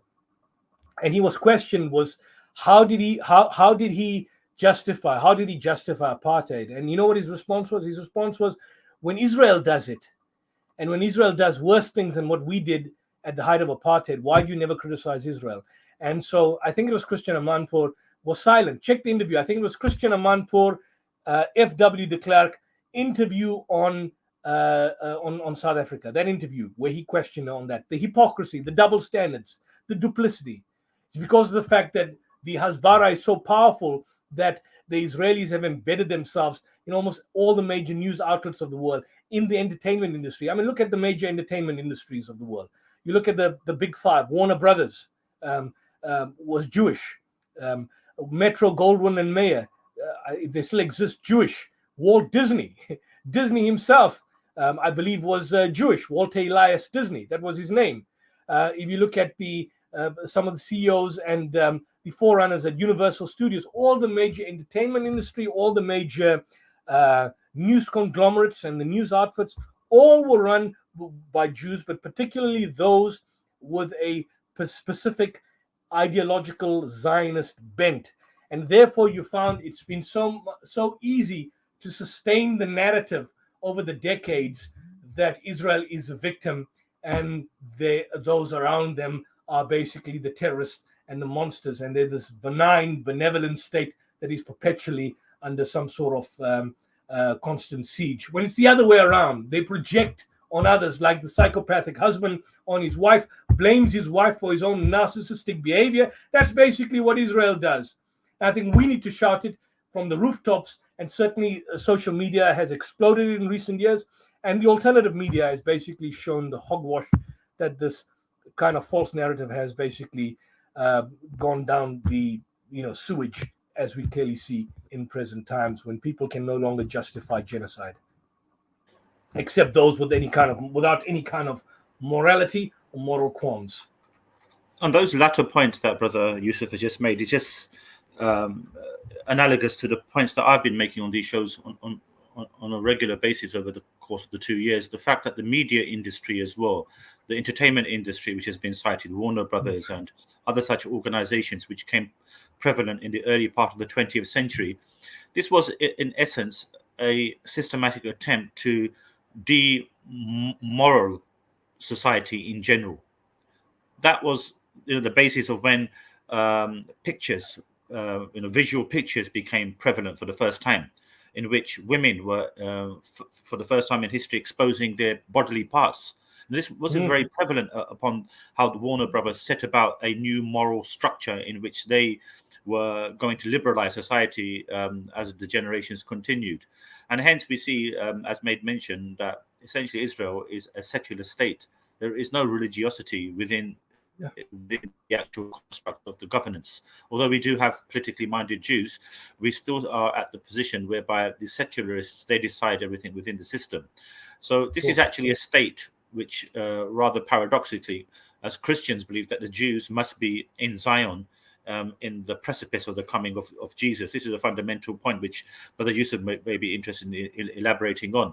No, so I think on that point that it's the support comes from the Christian right, and indeed the Christian far right, particularly in the United States. And so you've got these tours that are being basically conducted by them and to the Middle East, and they believe in this kind of mad, insane idea that whatever is going to happen is going to lead to this kind of potential Armageddon, which will herald the second coming of Christ. And so you've got this kind of support. And I'm even surprised that I was going to do a debate, by the way, a couple of weeks ago with Michael Brown, who describes himself, although it's fake, but he describes himself as a Messianic Jew, although what that means is also quite problematic. We were going to set up a debate on that particular issue of the present situation in Israel and Palestine and Gaza, and certainly we were going to look at some of the historical and religious element behind it as well. And at the last minute, he canceled the debate, and the reason for the canceling of the debate was because of the fact that I had made a Facebook post, and on my Facebook, because that's where I've been getting the information out to a wide array of people, I had alluded to the idea that those Christians basically who support the state of Israel hypocritically and duplicitously have no shame or qualm when their own particular Christian co-religionists have basically under siege. And I think the allusion there was to the Reverend, I think the famous video which you may have seen, I think Reverend Munter Isaac. Reverend Munter Isaac, he gave that famous Christmas Day message from Bethlehem, where he clearly lambasted Israel. And even before that, leading up or after the 7th of October, I made an allusion to that. And at the last minute, he canceled it. So the point I'm trying to say is that there is no solid intellectual or moral case that you can make to support this genocidal state. And unfortunately, sometimes those of us who are caught up in the media or call for interviews get caught up in that particular dictum and get placed, unfortunately, on the back foot. And so you then have to always justify and explain yourself. But intellectually, morally, and religiously, there's no particular basis for that. There's an interesting book. It just came out. I don't know if you brothers have ever seen, speaking about at least one of our mentors, Sheikh Ahmed Didat. He wrote a book. I don't know if it's available in the UK, but it's a phenomenal book called Arabs and Israel, War or Peace. This was written during the First Intifada. I found this book by chance when I was, over the past few weeks, I was reading a bit again on, since the conflict started, and I came across this by chance after I'd put this away in my library for some time. But he makes an interesting argument in this particular book, in the sense that even from a religious point of view, the so-called claim of Genesis chapter 16, verse 7, I will give unto thee, and I seed after thee, all the land of Canaan for an everlasting possession, and I will be their God. Even that cannot be religiously justified, even from that perspective, cannot. And he goes into a lengthy discourse and discussion on that particular issue. So I'm saying religiously, intellectually, morally, socially, spiritually, Israel collapses on all four legs, cannot sustain itself, absolutely nothing. But they've got powerful spin doctors. They've got spin doctors who have a way with words. It's the height of irony. It's a double speak that every single Israeli school book today teaches a racist discourse that quite literally wipes Palestine off the map. Maps in the school books only show the Eretz Israel, the land of Israel, from the river to the sea. Palestinians are mentioned in stereotypical racist icons, classified as refugees, primitive farmers, or terrorists. And the reality of the situation is that despite that position, that reality, it's always the other way around. So you're always confronted. I saw some of your really impressive marches in London where people are questioning, what do you mean by from the river to the sea? Well, it's Israel. The terminology from the river to the sea is actually originally a terminology that was used by the Likud party, that they called for the Eretz Israel, the greater Israel. They use that terminology. They never question on that. It's always a Palestinian pro-Palestinian supporters. About Israel, Palestine being wiped off the map, you always have propagandist narratives about Hamas teaching Palestinians about how bad Jews are and inculcating hatred for Jews.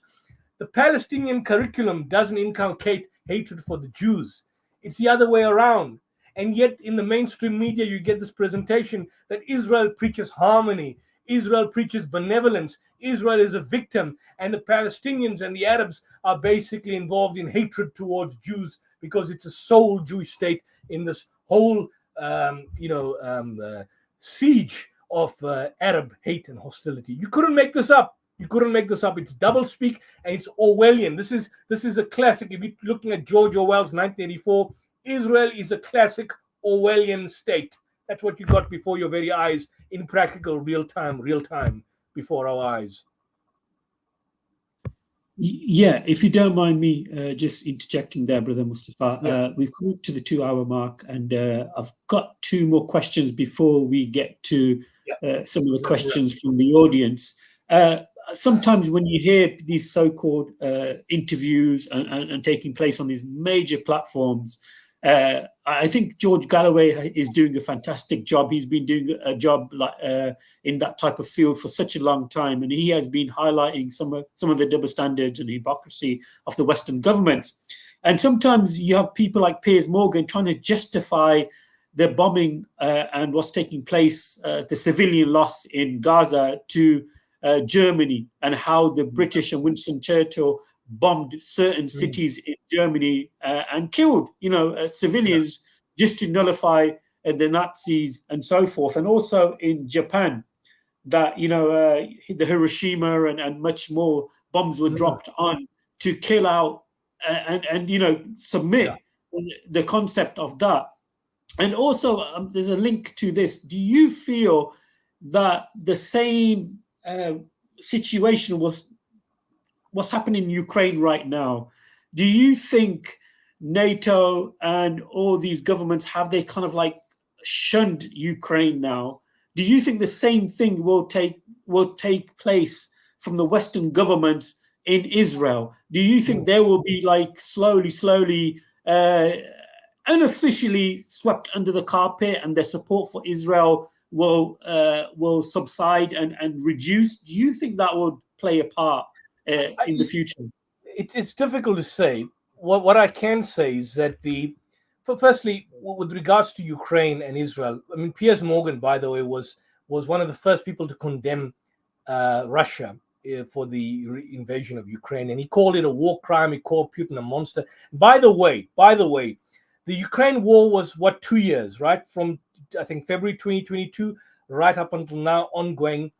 More people have been killed, more children have been killed, more women and civilian men have been massacred in 7 weeks in Gaza than have been killed over 2 years in Ukraine. This is the gravity of the situation that we are basically dealing with. So I think it's a hypocrisy where you find, for example, Antony Blinken, the Secretary of State, crying crocodile tears, talking about war crimes when it comes to Ukraine, when Russia did not even close to the kind of atrocious carpet bombing that is being done to Gaza, where Gaza is being, I don't encourage people to see, but I've seen one of these programs called the Walking Dead, kind of a zombie apocalypse. That's basically what you see there, like literal zombie apocalypse, where dogs are eating the dead bodies and the dead remains of Palestinian children being butchered because the families can't come and take them out and bury them because the IDF will shoot them dead, or they can't move out of the hospital because they may be shot dead, or can't walk out of a church, so the 2 ladies were shot dead outside a church. It's horrific. You cannot make this up in real time. So you see a hypocrisy. I don't think that the Israeli issue will be swept by the wayside, because it's been in the kind of the public domain on and off for decades. So it's been an issue, and nothing basically inflames passions like any other conflict in the world, more so than, for example, even the invasion of Afghanistan or Iraq, than the Israeli-Palestinian issue. So you've got 3 claims there. You've got, for example, the earliest history of Christianity in that particular region. You've got the Al-Aqsa Mosque, which is the masjid, that's a kind of our spiritual, if I want to call it, kind of allegiance to that kind of entire region. And of course, you've got the Israeli so-called religious claim to it, albeit that it is justified on the basis of Zionism, which appropriates religious terms and terminologies for it. So I don't think it'll be swept by the wayside or kind of forgotten in the sense that you see what's happening in Ukraine. Although the fact is that you see so much of killing, so much of slaughter, so much of massacre, then there may come a time, and certainly there has come a time, where Western media will certainly, there'll be an ebb and flow, and certainly due to the fact that there's a desensitization process. Oh, there are people just dying. What else can we do? We can't do anything. That may possibly happen. However, this needs to be kept in the public domain, and I think Israel is on its part of self-destruction. Netanyahu has to complete this. He has to continue with this massacres and the genocide, because if he doesn't, that'll be the end of his career. So he's fighting for his survival. But there will come a time that Israel will have to stop. And they know that when they stop, they will have lost. They will have lost, firstly, the propaganda war, because of the fact that the people now see in plain sight what Israel's all about in terms of it being a killing state, a terrorist state. Secondly, his own community will be fed up with him because of the fact that they haven't succeeded in getting all the hostages back. And third, they would not have succeeded in defeating Hamas. Rather, if you make the argument that look, they're out to target Hamas, they're actually empowering Hamas. They actually are empowering Hamas. So that's the position. With regards to the analogy, I saw this analogy about the bombing of Dresden, and why the analogy is so disgusting and such a disgraceful. Firstly, the bombing of Dresden can never be justified. It was killing of civilians. That's a given. But be that as it may, the bombing of Dresden is not even analogous to what is happening, because the bombing of Dresden took place after the Third Reich emerged, and Nazi Germany was on its mad quest. It was a state. It was on its way to becoming an empire, and it had killed approximately 12 million people at the time of the bombing of Dresden. The bombing of Dresden basically resulted in approximately, I think, 25,000 Germans being killed, which is bad enough. But contrast 25,000 Germans being killed with the 12 million that were killed by the Nazi regime.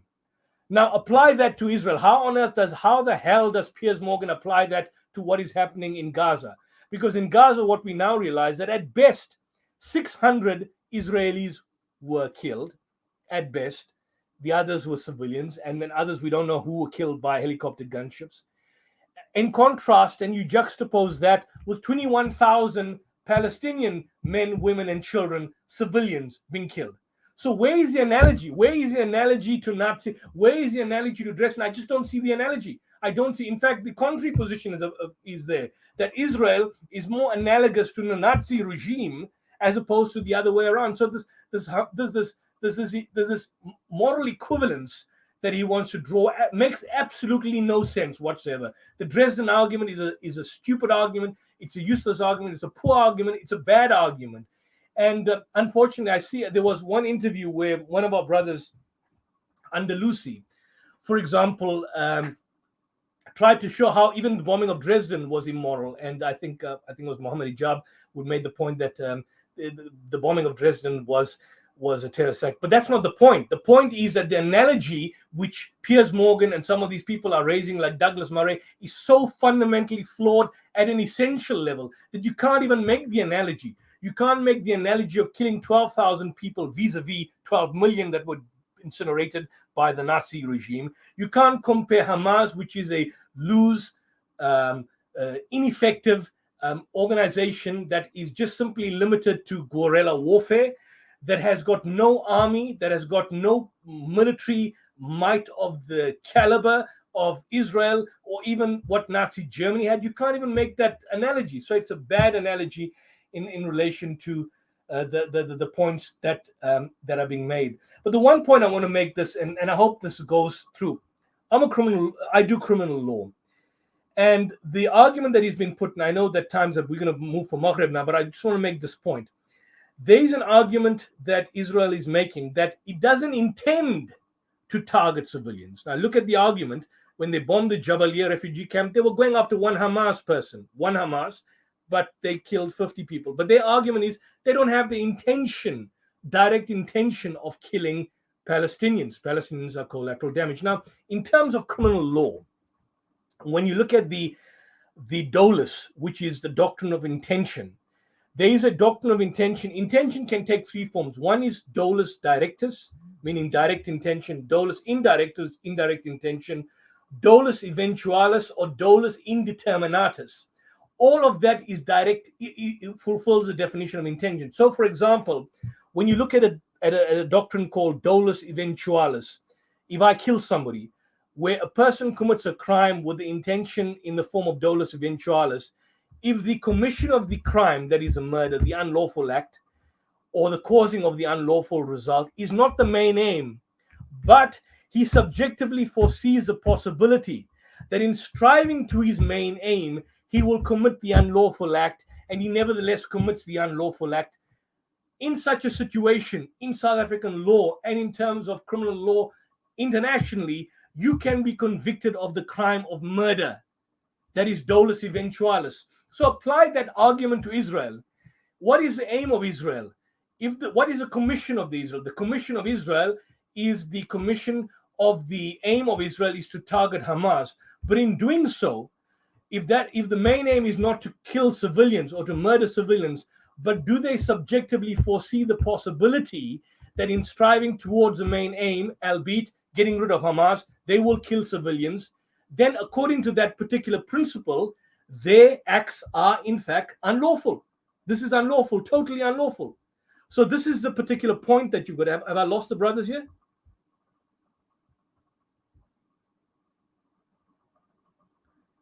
No, we're here. Are you still there? I think I've lost. Are you brothers there? Because I think Mustafa's going to pray Maghrib. I'm here.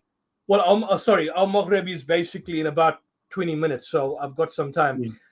So basically, the point I was just before I went off. So the point I was trying to emphasize is that argument falls because number one, Israel doesn't just foresee the possibility that in striving towards its so-called main aim, i.e. targeting Hamas, it's going to kill civilians. It knows full well. So when it bombs the refugee camps, does it know it's going to kill civilians? Does it foresee the possibility or does it know? It knows full well. It doesn't foresee the possibility. It knows that it's going to kill civilians and it nevertheless kills them. That is a war crime. That is your intention to murder. And if you want to call that that's not direct intention, well, then it's indirect intention. It's dolus eventualis. And in terms of dolus eventualis, it is the intention to kill. And you can, on an individualistic level, be basically convicted of murder on an individualistic level. Now apply that to Israel and apply that tenfold to Israel on that particular aspect. The second point is this, and I just want to end with this, is that Israel cannot make the claim of defending itself. Under Article 51, and the brothers need to know this, under Article 51 of the UN Charter, it only allows a member state to defend itself against another member state. An occupier which is occupying territory, can never claim to defend itself against occupied and oppressed people under international law. You take people's houses and lands, you randomly kill them up at times, you lock up small children in jail, and if they fight back, you massacre the whole lot of them. You can't claim self-defense. You cannot claim self-defense. What Israel is doing, so when people ask the question, does Israel have the right to defend itself? The answer is no. Israel has no right to defend itself. The question you're asking is premised on a wrong moral quandary that you have to find out, because it is only defending its white settler colonial project, which is imposing apartheid laws for the past 75 years. I mean, before 7th October, I made this point earlier, that in the West Bank, Israeli settlers torched and burned down 3 Palestinian towns on the West Bank this year alone, with the full support of the IDF. Ramzi Baroud, the well-known Palestinian activist Ramzi Baroud, pointed out that last year there was systematic gang rape and sexual abuse of Palestinian women by Israeli soldiers and Israeli settlers on the West Bank. So, what are we talking about? It's been killing people in droves. And I think one of your da'is in the UK made the point that if someone is being raped and the rapist, the person who is being raped, fights back and kills the rapist, are you going to go and ask the person, do you condemn the murder? Do you condemn the murder? So the rape victim is killing the rapist, but the rapist has been raping this rape victim for years and repeatedly, and gang raping this woman. And the only question you ask this victim is that, do you condemn the killing of this rapist? Do you condemn the killing of the rapist? That is basically what they are. They are defending the rapist. So are we so foolish to raise these particular issues? What happened on 7th of October, whatever the case is, could be a false flag operation, could be Israel killing its own civilians.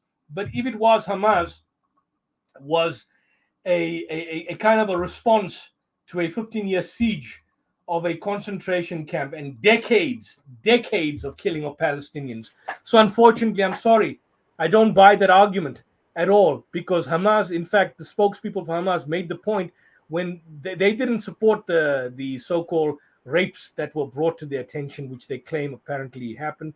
They made the point that as an official policy, Hamas and Palestinian resistance groups do not target civilians. If civilians were targeted, of course, from an Islamic point of view, we would condemn it. But they made the point in their public official document, and even Mohammed Daif, who's the head of the Izzuddin al-Qassam brigades, made the point that this was in direct response to the desecration of the Al-Aqsa Mosque this year, and Israel, in fact, killing and wounding Palestinians this year. And even the Huwara massacre, check up the Huwara massacre on the West Bank, 3 days before the October 7th. Nobody would have known about it had October 7th not happened. So he's saying that the reality is that civilians are killed, were being killed, was happening before October 7th, is happening now.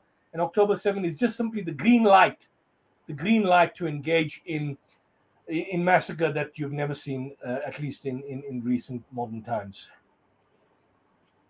I think one aspect we also be looking at the possibility. I mean, people in mainstream media, there's also counter-conspiratorial suggestions that in some capacity Hamas is acted as a wing of the IDF as well, knowing the exact response that the IDF would do in relation to the events of 7th of October. And, there's a YouTube, very famous YouTube videos of Benjamin Netanyahu exclaiming that they will need to use Hamas for the purpose of making sure there is no two-state solution and, diverting the other political parts. So what are your views upon that? Well, look, I've seen those, I did a program for Loving Laugh TV where those same clips were basically played out. In fact, it's not just here. Even the Times of Israel, the Haaretz papers, and so on, have made the point that for a number of years, Benjamin Netanyahu basically took this kind of approach that divided power between the Gaza Strip and the West Bank. And what the argument is, I don't think it is as conspiratorial as some people want to make it out to seem, but it is convenient for Hamas to be there in the Gaza Strip, because Israel was in fact tacitly or implicitly in fact supporting Hamas. They were giving them the food, the shelter, the electricity.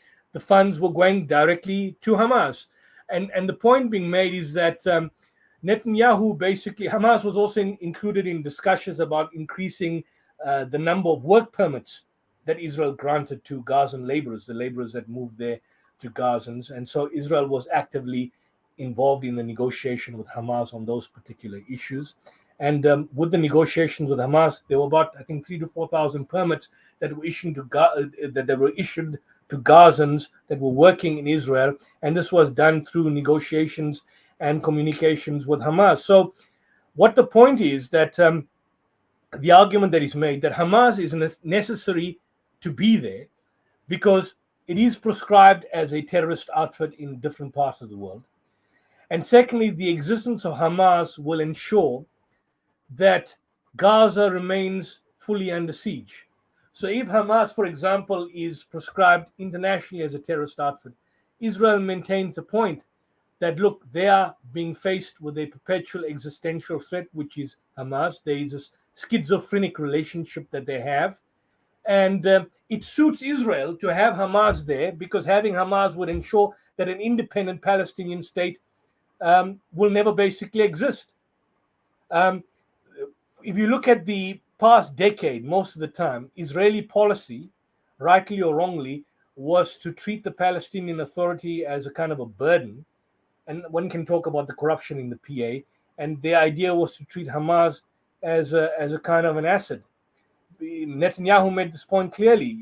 He was quoted as saying, I think there was a meeting in 2019 or 2020, that those who oppose a Palestinian state, a legitimate Palestinian state, which Israel opposes and has never allowed, should support the transfer of funds to Gaza, because maintaining that separation between the Palestinian Authority in the West Bank and Hamas in Gaza would prevent the establishment of a Palestinian state. So it suited them. You've got PA in West Bank, you've got Hamas in Gaza, small strip of 40 kilometers long and I think 6.5 kilometers wide. Two different factions that are in principle not ideologically the same, that are opposed to each other. And the fact that you don't have now a single unitary, solitary leadership for the Palestinians will ensure that Hamas is sustained, the PA on the other side, and the Palestinian state will be non-existent. So this is the whole point. And bolstered by that policy, Hamas, to a large extent, in fact, did grow stronger and stronger by the day. And funds did go to Hamas from the state of Israel. So whether, I wouldn't say that Hamas as such was working as a kind of a front for the IDF, as some right-wing conspiracy theorists would like us to believe. But I'm saying that there was a nexus and there was a schizophrenic relationship where kind of Israel, it's a classic program of rule and divide. The classic program of rule and divide. Once you divide people, it becomes far more easier to control them. And then you've got other factions. You've got the Islamic Jihad organization that's there. It is a different faction. I don't know. I think you may also have the Popular Front for the Liberation of Palestine there. So these are the factors, and so there might be some point in that. Yes, brother. Yeah, alhamdulillah, I think Brother Mustafa was discussing something else with somebody else. I had to mute him. Brother Mustafa, I do apologize. I think there was some sound coming from yourself. But subhanAllah, we have to really wrap it up. Brother Ismail, Yusuf, we really appreciate your time, your efforts, and hopefully we can continue with this, mashallah. Oh, Brother Mustafa, one second. Brother Yusuf, we just lost the connection. But while I was saying, brothers and sisters, that has been a very interesting stream. It really has been very beneficial. Brother Mustafa, I had to mute you. Sorry, brother. There was some background noise, so apologize. I apologize. Sorry. It's not a problem. Brother Yusuf, I think, just lost connection. But I was just trying to wrap the show up because I have to play Maghrib, and of course, here, Brother Yusuf's back now. Alhamdulillah. Bringing you on now, Brother Yusuf. Yeah, I seem to have got cut off for some reason. Sorry about that, brothers. No problem. We will be breaking for Maghrib shortly in South Africa, but it's been, I think, great chatting with you brothers here. I really appreciate the time. I think it's important that we create this discourse at the very least, Dua is one thing, and I see that there are some brothers that don't even support the idea of protests or boycotts for that particular matter, which is tragic in the United Kingdom. But I think we need to create this awareness. We need to create the awareness in the public mind in terms of what is really happening, create this discourse and ensure that the average mind, the layman, gets to know what we're dealing with, that we're dealing with this monstrous entity.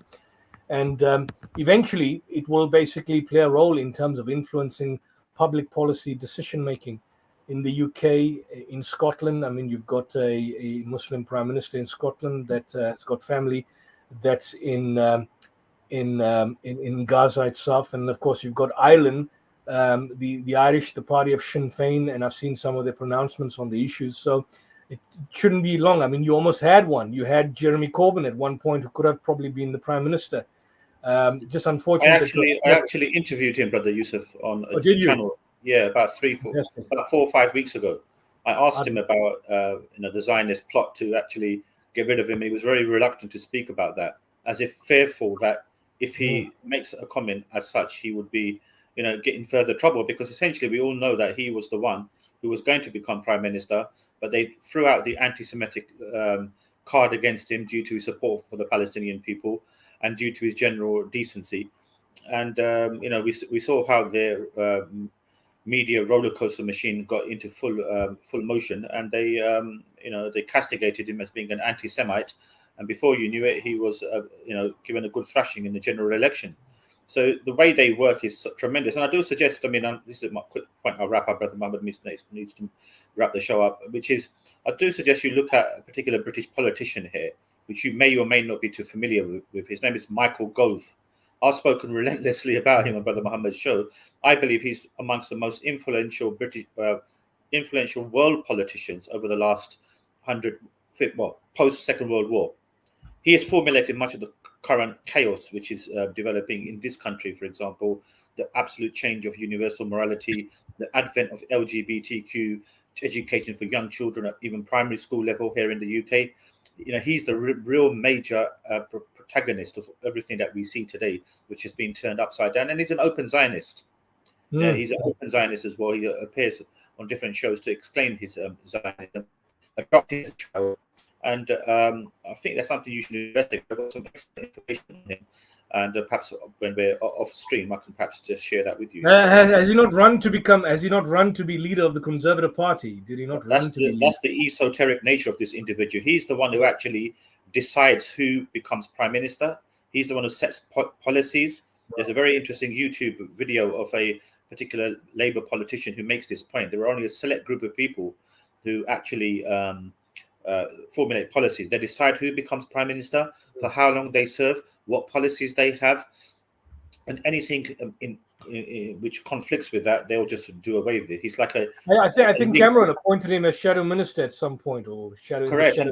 Yeah, that's right. He was. I haven't studied too much on this guy, yeah, but no, please do. It's absolutely vital that I believe that you do so. Correct. He was appointed actually education minister in 2005 as well.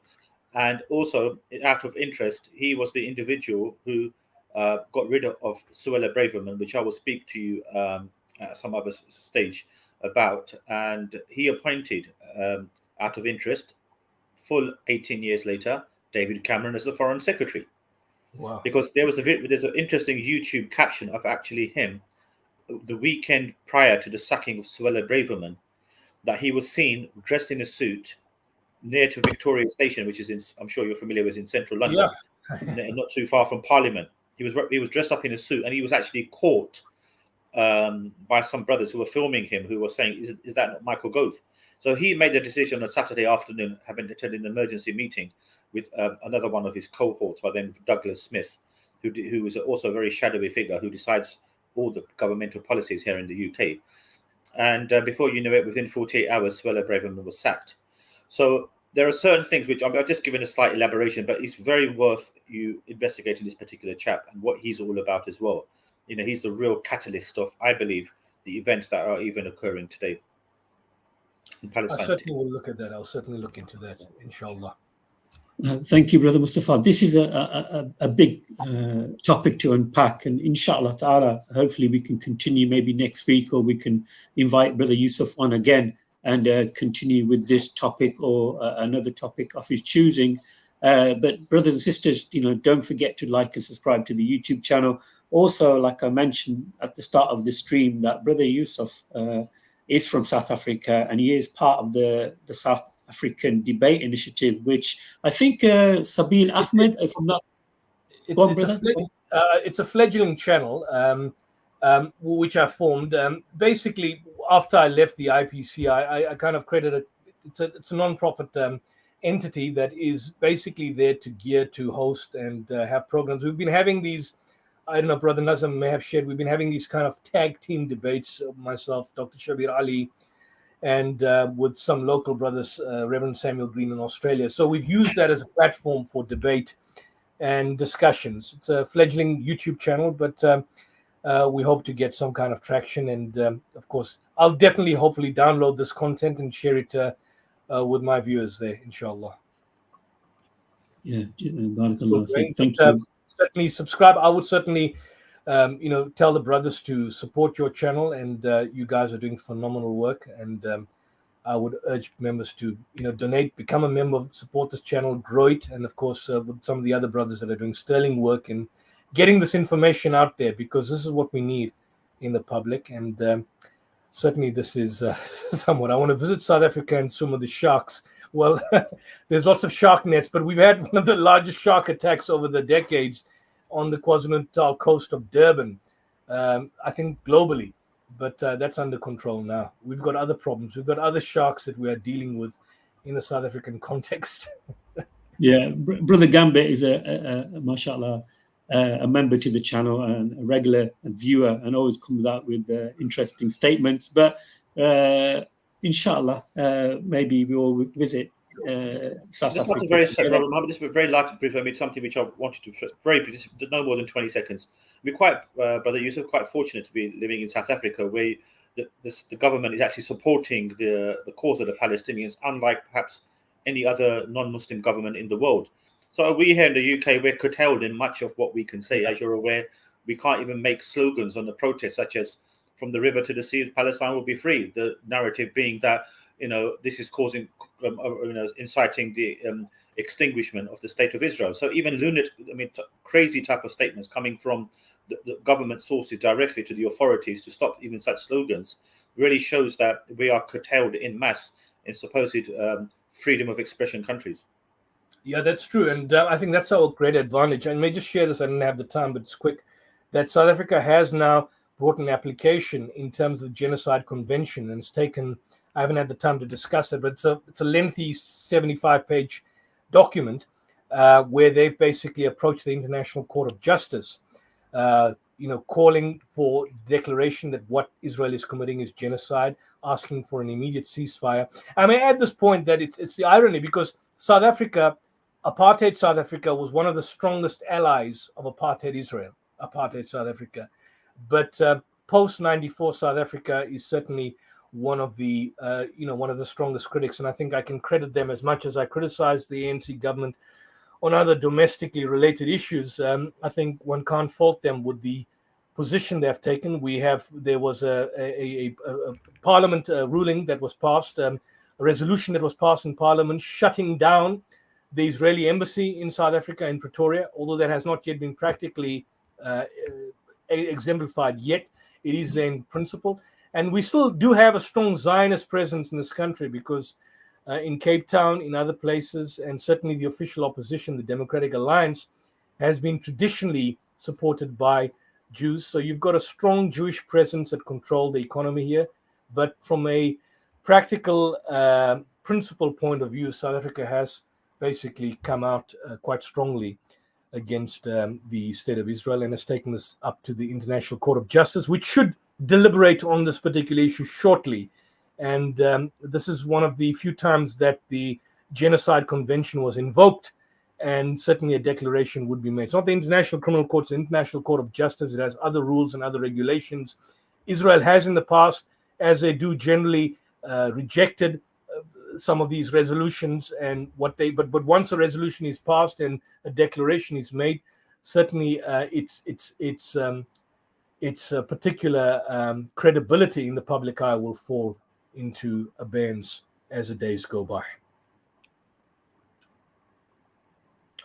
Alhamdulillah. So, just a final question for you, Brother Yusuf. You got a YouTube channel? Yeah, the YouTube channel is I had my own private YouTube channel, which is kind of gone, but the YouTube channel which we use is called the South African Debate Initiative. So if you go on YouTube and just simply type in South African Debate Initiative, it'll click up the YouTube channel, and that basically has a series of a few programs we did. So it's a fairly new YouTube platform. I think it was formed sometime last year, and it's got about, I think, 48 to 50 videos.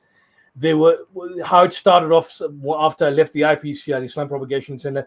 I had been with a channel in South Africa called ITV, Islamic TV channel, and we had a session in 2021 on the aspect of Islamophobia, and we had a number of leading figures that I interacted with, one of whom was from your own country, Adnan Rashid. Brother Adnan Rashid and I are quite close with each other, amongst others. And we then decided to upload the material on YouTube. So this channel was created for that purpose. And so any programs that we do on that and other related issues, political, religious, or otherwise, are there.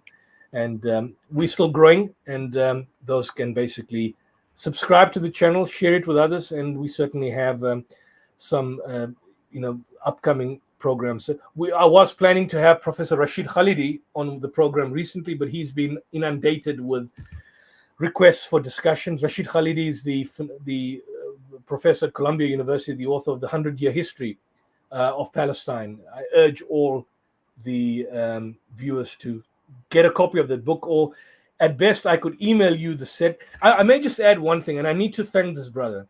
There's a brother from the United Kingdom. I think he was I don't know him. I've never spoken to him, but he's a library resource material. His name is Brother Shafia Chowdhury. I don't know if you know him, but he was put in contact with me by Brother Nazam. I don't know the circumstances or the details in terms of how he got in contact with me, but for years now, close to a decade, he's been sending both myself and Dr. Shabir Ali any material that I want. So, for example, I ask him, can you get me the entire list of Robert Spencer's books on PDF? He has it and he sends it to me. Can I get me all the books of Noam Chomsky on PDF? He sends it to me. So I think I need to take credit on this station to thank the brother. I don't know who the brother is. I don't know what he does, but certainly he's been an excellent resource guide. I think Brother Nazam knows him. I'm not so sure if Brother Muhammad or Mustafa knows him. His name is Shafia Chowdhury, and he's an excellent resource material that has been giving stuff and material and thesis and academic treatises over the years that I've really appreciated and really made good use of it. So I want to take this opportunity on this platform to thank the brother there. If he's listening, I salute the brother, and I'll certainly more than likely share the information with you, and you could probably put up some of the books and materials that you wish on your channel. If you want to put up the Genocide Convention, the application that's been done by South Africa, I'll send you a PDF link and you could upload that just below your channel, and people could download the document and see what it entails and contains.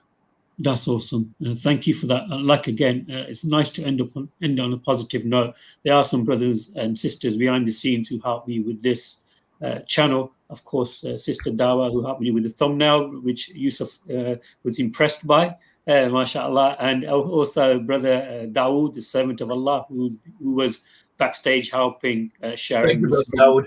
Jazakallah. And our brother Mustafa, thank you, Brother Mustafa, for helping out and joining us and co-hosting the show. And finally, I'd like to thank Brother Yusuf Ismail taking time out for this, and hopefully we can continue our relationship and continue to spread the information. And then, of course, thanking Allah subhanahu wa ta'ala for making this all possible, that we are all linked and brothers in Islam and working together for the sake of Islam. And thank you to the audience also for contributing. We had a poll in the chat where people have voted, and overwhelmingly 77 plus people feel that Hamas is winning the war and will win the war in Gaza. I actually think on that same idea that I can't see the IDF winning at all. I really can't see them. And this is another topic that we can unpack, inshallah, in the future, and hopefully talk through it. Brother Mustafa, any final words from you before we end the show?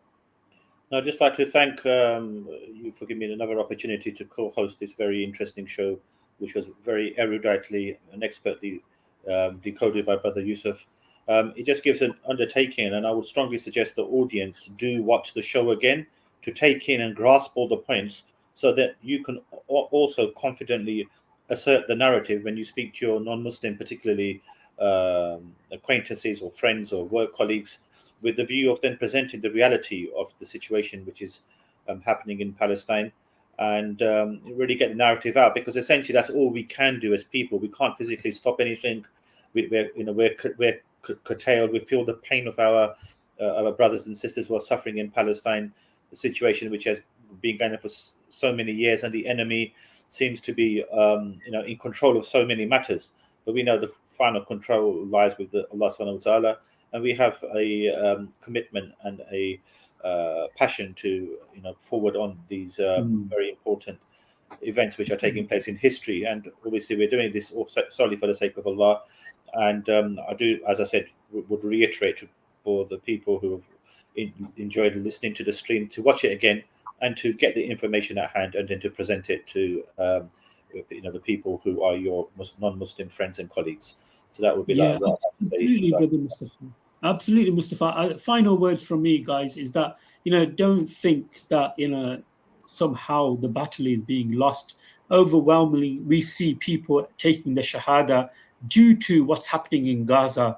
They see the impact of the Muslims and how they are positive even in this conflict. People, the brothers and sisters in Gaza, they're thanking Allah subhanahu wa ta'ala. They don't give up hope in Islam. They continue to practice their religion, and this is having a huge impact on Islam. And Brother Mustafa recently has been taking shahadas of people who have been seeing the conflict and then accepting Islam.